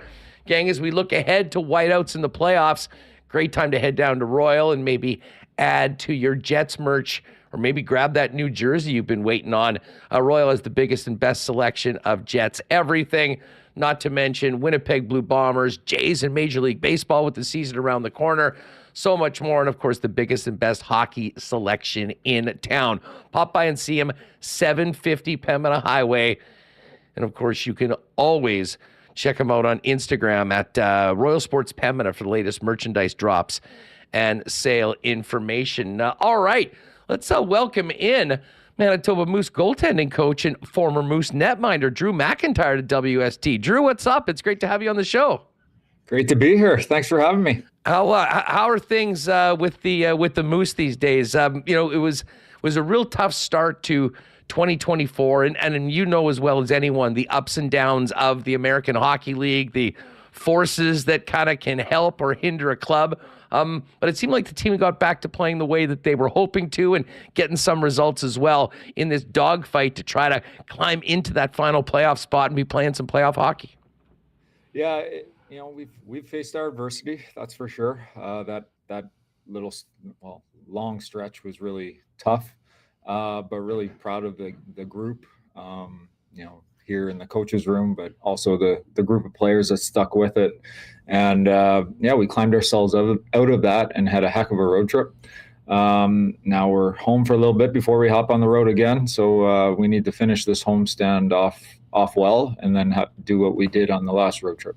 Yeah, we've got some games coming up on the weekend, including the Esports Day. I'm telling Remis he needs to go into the tournament and see if he can go toe-to-toe with the 12 and 13-year-olds that'll probably be kicking everyone else's butt. We'll have some more information on that. But by the way, gang, if you haven't already signed up for the mailing list or check out the website, do that, and you might be able to win some tickets to see the Moose coming up this weekend. Drew, first of all, how are you enjoying coaching and the role you have right now with the Manitoba Moose organization handling some young netminders? Yeah, I love it. It seemed to be a pretty natural progression for me. 18 years of playing, so it was a great way to transition out of that. Still preparing for every game, just not doing all those things with my body. So preparing a totally different way. And then I also get to work with our prospects, and I also get to scout for the draft. So it's been a lot of fun. I've learned so much each year, and now here, year 3 of doing this job, it's I've learned so much from then to now, for sure. It's a unique position right now, and probably this is similar each and every year, but working with young goaltenders, cutting their teeth as pros for the first time. We wanted to sort of dive in on this season that Thomas Milic has had that incredible junior career, did pretty much everything at the junior level, represented Canada nationally, and then picked in the draft, joins the hockey club, plays a little bit in the East Coast League, and now getting some more time in the American League. I mean, first off, speak to, if you would, the stepping up into the pro ranks and the challenges for a young man that's had great success at the junior level and then starting anew in, the pay-for-play world. Yeah, no, it's not easy. And it's not always easy to handle success. We always talk about adversity and everything, but it's also not easy to handle success. He had a heck of a lot of it in junior, and last year he had a lot of it. But he went through the draft twice, so he knows that nothing's going to come easy to him. Nothing's going to be given to him. That was, through our interview process for the draft, we knew that he was going to be ready to go. We knew he was going to be a great pro, and he's shown us that, because we sent him to Norfolk, and he had exceptional mindset, attitude towards the whole thing. And he went there with, wanting to learn, just soak up everything. Everything was a good experience. I was able to show him some good learning experiences, even from his failures when some things didn't go the way he wanted them to down there. But he played really well for them, made the All-Star team, and got to play in the All-Star game. So a really cool experience for him. Norfolk's been a great organization to send our guys to. And then we're in this, we were in the position that we were with the big, long losing streak. And we thought it was time to bring him up. And he really, really helped us a lot to get out of that. What are the biggest challenges for a young netminder making the jump from juniors to the pros, especially when it's a competitive environment? There's a bunch of guys looking for time in the ice, and you might not be the starting goaltender right off the bat in the American League, like was the case with Thomas this year. Yeah, and that's a new experience for him. So you need to have that open mindset that you got to be able to roll with the punches. You got to be able to fight adversity, but also just be patient. Like you might sit on the bench or whatever for a while, but when we call your name, you got to be ready. Because there's lots of guys there for your job. But it's also just being a pro on and off the ice, preparing yourself. It's not up to your goalie coach every time to prepare you perfectly. You got to be ready to go when we call your name. So those type of things, and living on your own, and cooking your own meals, not having anybody to do it for you, and all those type of things that are the same for all junior to pro players. It's not easy, but I think sending him to Norfolk was a good transition to help him learn the pro game, and it helped him to be more ready when he got the chance with us. Hey, I've got to ask you, how's our pal and your old teammate Bomber doing as part of the coaching staff? You having some fun on the bus with Nolan? Yeah, we get to hang out all the time, and he's a heck of a coach, just like he was a player. But yeah, we have a lot of fun. Mix in a little Mike Keenan there, and it's an entertaining room. No doubt about that. Hey, I'm sure people would be interested. As a goaltending coach, you're specifically working on goaltending and with the goalies, but how does it work, throughout the season when it comes to game planning? I mean, outside individually working with the netminders, which is a very unique skill, how does it work with yourself and Nolan and Mark when it comes to everything else that goes with being a coach at the pro level? Yeah, I stay in my lane. Like I don't overstep, and I'm not always, telling them everything about other goalies. Because at the end of the day, we have certain things that we do that we need to do to score on any goalie. We need to get traffic. We need to get in their eyes. All those type of things that every team tries to do. We try to do those as well. But there are some certain things that I pre-scout the other team's goalies, and I tell them just a couple things, just one or two things that, hey, this guy's got really poor rebound control. If you're coming wide, on a low angle, you can really create a rebound over there. Those type of things. Some players don't really want to know anything about that stuff, but some of them are always, coming up to me and saying, okay, what do we do on this guy? Would this work on that guy? So I talk to the players. I let them know that I'm a resource, but I'm not always getting in their ear trying to talk to them all the time about it.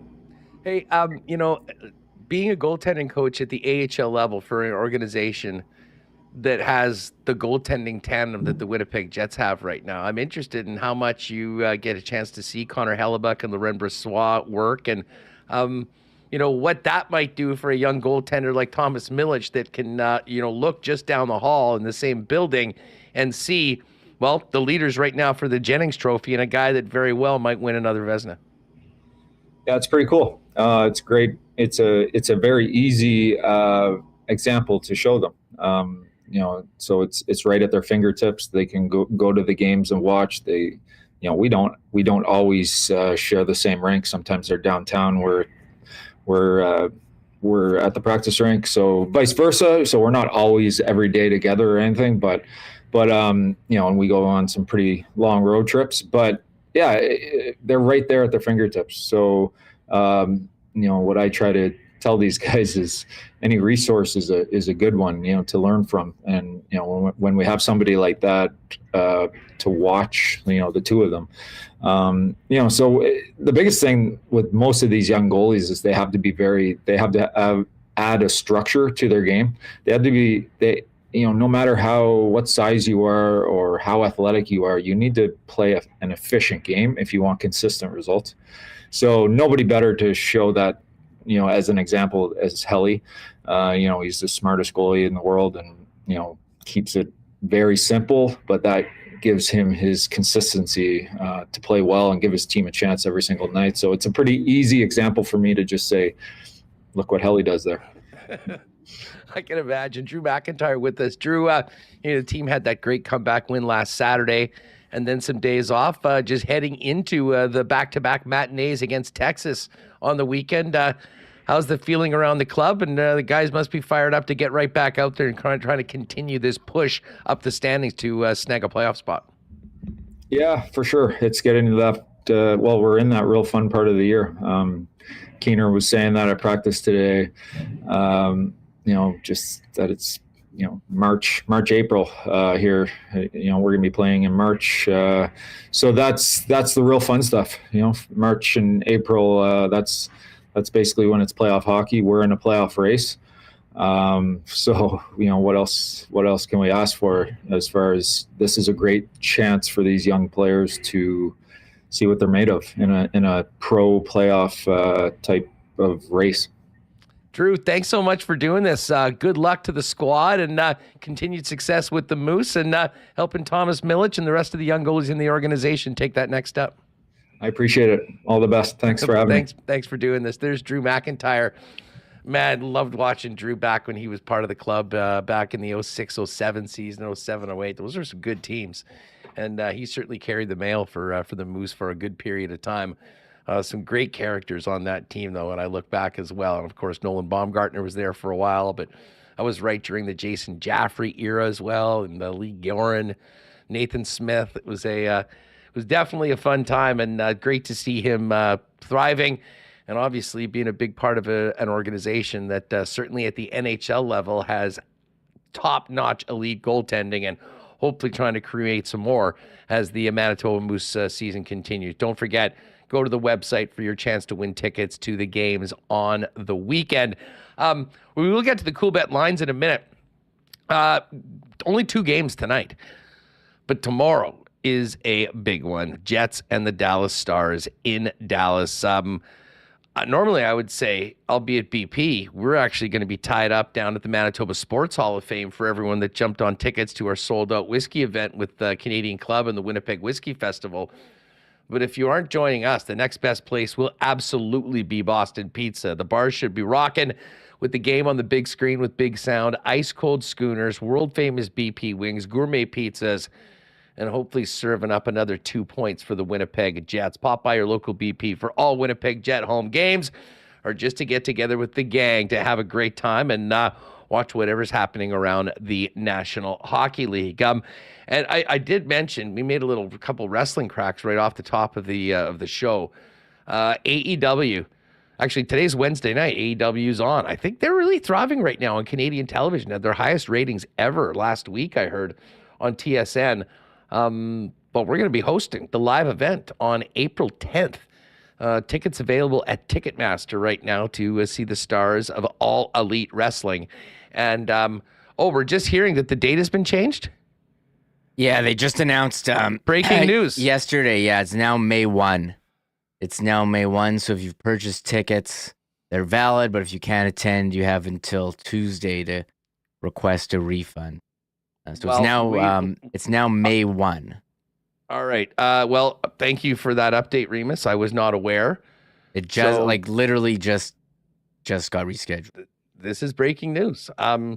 Well, we're still going to be there. It'll still be a great show, and we'll still look forward to seeing you, and we'll still have tickets to give away on Winnipeg Sports Talk. It'll just give us an extra 3 weeks or so to get ready for the big day. And hopefully that'll be a nice off day for the Winnipeg Jets in the middle of what should be hopefully a really fun and exciting long run. Again, Ticketmaster and AEW online for more information on all of that. All right, let's get to the Coolbet lines, and a little bit of a slow night tonight in the National Hockey League. We had a dozen games last night. Oh, and Reem, I have to give a shout out. I know there's a few lock shoppers that are with us. The nasty chat parlay came through last night at 11-1. So the crew is quite happy. Anyone that jumped on it got a very nice payout. And if you're looking at these games tonight, you got two of them. Blue Jackets Rangers meeting. Will it be a rematch? Will Rempe try to avenge his first loss on the fight card in the National Hockey League? I guess we'll see. Blue Jackets plus 200 underdogs, Rangers minus 241. And this could mean a lot for the St. Louis Blues tonight. They lost last night in Winnipeg. They're right back at it tonight against the Edmonton Oilers, who are coming off a big win against the LA Kings. And I did hear Jeff Merrick speculate that if the Blues lose this game, this could really put the Blues into sell mode right now. Not a lot of runway for St. Louis to get back into this mix, especially considering the trade deadlines next week, Reem. Yeah, really curious what they're going to do. I've seen a lot of people speculating on Pavel Buchnevich being traded, but from our conversation yesterday with Andy Strickland, it sounds like unless there's some crazy offer that blows the doors off the Blues GM. Yeah, he said 2 first-round picks. Yeah, so I don't think doesn't sound like that's going to happen. We'll have to wait and see, but I know after watching the game yesterday, a lot of Jets fans in our mentions be like, oh, he would look great on the Jets, but I think it's going to be too pricey. He's got a year left, so I don't think they're gonna move him. But again, Blues. Edmonton's all horny for Buchnevich. Dusty said that tonight there'll be 18,000 scouts at the games looking at Buchnevich, trying to make things happen with the. Sorry, I thought they were getting Jake Gensel in Edmonton. I thought that was the plan. Oh, they're getting him too. Oh, him too. Okay. Yeah. Everyone is going to Edmonton. That's basically the word on the street out there. It's hard to think about the Jets being in the mix for a player like that just because they've already made a significant move, traded their first-round pick for Sean Monahan. I think it's highly unlikely the Jets would trade their first-rounder for 2025, which is thought to, at least right now, be a stronger draft than this year's.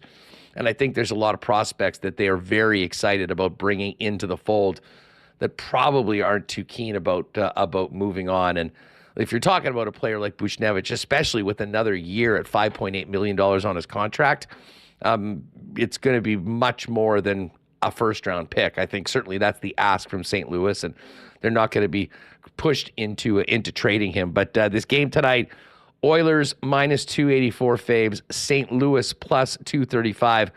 I think McDavid goes off tonight, and I would love for it to happen because it will be at the expense of Jordan Binnington. Maybe he'll lose it tonight. But it's been a minute since, not a minute, 10 games since Connor McDavid scored. He seems to get 2 or 3 assists every night. McDavid's minus 108 to score. Over 1.5 goals was 4-1. It's now plus 395. And listen, I think when one comes, I think a bunch are going to come. I might even have a little fun with the McDavid hat trick tonight, or at least over 1.5, because as they say, when he breaks the dam, I think there's going to be a bunch coming right behind. Yeah, I've been throwing down on him to score too. You think it's going to come, it's going to come, and I'm not sure what's going on with the goal. He's certainly racking up a lot of assists, and I think the media's been asked him, and he's like, "No, I'm not trying to score. I'm just trying to get assists." Like jokingly, like they're having some fun there. Not into scoring ananymore. Yeah, not into scoring. So, I think McDavid to score, sure, and I kind of agree. So I don't think that's bad. It's still, he hasn't scored in how many games? He's still minus 108 to score. It's kind of funny. It just shows you how good of a player he is, where you can be, minus, still a favorite to score even if you haven't. Well, and for a long time, the Draisaitl goal numbers were actually shorter than McDavid goal numbers, and Draisaitl's plus 101 even money to score. I wouldn't be surprised if the EST fellas have some, what do they have for the Edmonton Sports Talk parlay tonight? Okay, 2 points for McDavid, a goal for Draisaitl, a point for Bouchard, and the Oilers to win in regulation plus 475. They've banged off a couple winners lately. I mean, really kind of focusing on those players and Oilers wins. So maybe we'll jump on that today. And by the way, tomorrow is the Cognizant Classic, which is the former Honda. Today's Lock Shop, we sort of made our favorite picks for the event. But we did do a make the cut parlay. Keith Mitchell, Killa Keith, Shane Lowry, Sung J M, Canadian Adam Svensson, Ashke Bhatia, and my man, the Gim Reaper, Doug Gim, all to make the cut. That is plus 575, 16-1 on any Canadian player to win. And Pete Greggy's got one as well. Matty Fitzpatrick, Adam Svensson, and Shane Lowry all to get in the top 20. That one is at 28-1. That is in the golf boosted odds specials over at Coolbet. If you haven't already, use the promo code WST when you make your first deposit. Hook you up with a 100% bonus up to $200 over at Coolbet. And on tomorrow's Lock Shop, for you curling heads, I will be going through the Brier odds and making our picks on the outrights for the Montana's Brier, which gets underway this weekend. Should maybe get Ted on for a little preview of that, actually, over the next couple days before they throw their first rocks. Yeah, recap the Scotties. That's always great talking curling with Ted. And yeah, the Montana's Brier now. I can't keep up with all these sponsors. I still call it the Labatt's Brier, but it's a long time. It's a long time ago. Although I did enjoy, I was using a lot of Scotties toilet paper over the weekend and paper towel. So sponsors, they do work, Huss, those sponsorships. Nice. They had that cute little Scotties ad as well, where that little girl's like pretending to curl, rolling the rolls of toilet paper. Maybe that would be a fun game to play with Evan and the kids. Toilet paper roll curling. For so long I thought the game. I thought the Scotties was like named after someone named Scotty, and only recently did I realize it was for paper towel and toilet paper. So those sponsorships, they work. So Montana's Brier. Now, not the Tim Hortons or Labatt's. Was there any other ones I'm missing out on? That's always a fun game. Well, there is. I know. I did the show there from Toronto last year at that Princess Auto Players Cup. Yeah. But that is one of the Grand Slam events of curling. I believe the Pinty's Grand Slam of curling. There you go. Eat well, live well. Who can remember Jeannie Bouchard's amazing Pinty's commercials back in the day? She's gotten a lot better on TV since then. Yeah, I was just talking about the Brier's the premier, it's a men's Canadian championship. So Montana's now has got for that Montana's. I'm surprised that Tim Hortons walked away. I am surprised from the biggest curling event, but Scotties has been with the women. I will admit, I like the Scotties more than the Brier. I love them both, but to me, there's a lot more. And listen, maybe it's selfishly because of just how amazing our Manitoba women are. I mean, we had 4 of the 6 playoff teams coming from our province. And again, congrats again to Jen Jones, who finished up that incredible Hall of Fame career. In case you're wondering, and again, we'll dive into picks and whatnot, but Gushu's the favorite to win at plus 150. Botcher is at plus 185. My guy, Matty Dunstone, representing Manitoba, is the third favorite at plus 330. And don't sleep on our other pal, Reed Carruthers, Brad Jacobs. They're 30-1. Big long shot there. Kevin Cooey plus 525, and then pretty much everyone else 26-1 or less. But hey, man, you got Brad Jacobs throwing last rock. Do not count out the Carruthers rink. Anyways, we'll dive into that tomorrow on tomorrow's Lock Shop. We'll also, we're going back and forth with Sarah, we're going to get that clip, and we'll talk a little bit more just coming out of yesterday and try and get that, message to fans for Mark Chipman that was asked at the fan forum, because I thought it was, an important thing for a lot of people to hear. But our focus tomorrow is going to be on the Jets and the Dallas Stars. Kicking off this 3-game road trip. The Jets will be in Dallas tomorrow night. Then adjust your schedules accordingly. Saturday, 11:30 a.m. game in Carolina for the Winnipeg Jets. and then back at it on Sunday against the Buffalo Sabres before coming back home to take on the Kraken next Tuesday at Canada Life Centre. Great show today. Great job on Michael Remis getting all those clips of everything coming out of yesterday, both on the ice and off the ice. Always a great segment with Murat, and a big thanks to Drew McIntyre for joining us today on the program as well. Make sure to jump on tomorrow. It is a game day, a big game day, battle for first in the Central between Dallas and Winnipeg, and we will fire it up at 1 o'clock live on YouTube and shortly thereafter in your inbox for you podcast listeners on a big one tomorrow on Thursday. Thanks again for all the feedback. Really appreciate these. So many comments over what we've been talking about for the last few days. We know how important it is to all of you. And it's a big one tomorrow. We'll have our whiskey event as well at the Manitoba Sports Hall of Fame. Can't wait. But first, make a point of joining us 1 p.m. tomorrow live on YouTube for another episode of Winnipeg Sports Talk Daily. Have a great one, everyone. Oh, my God. Oh! Shut it down. Let's go home. Thanks for tuning in to Winnipeg Sports Talk Daily. Make sure to subscribe on YouTube and your favorite podcast feed at winnipegsportstalk.com.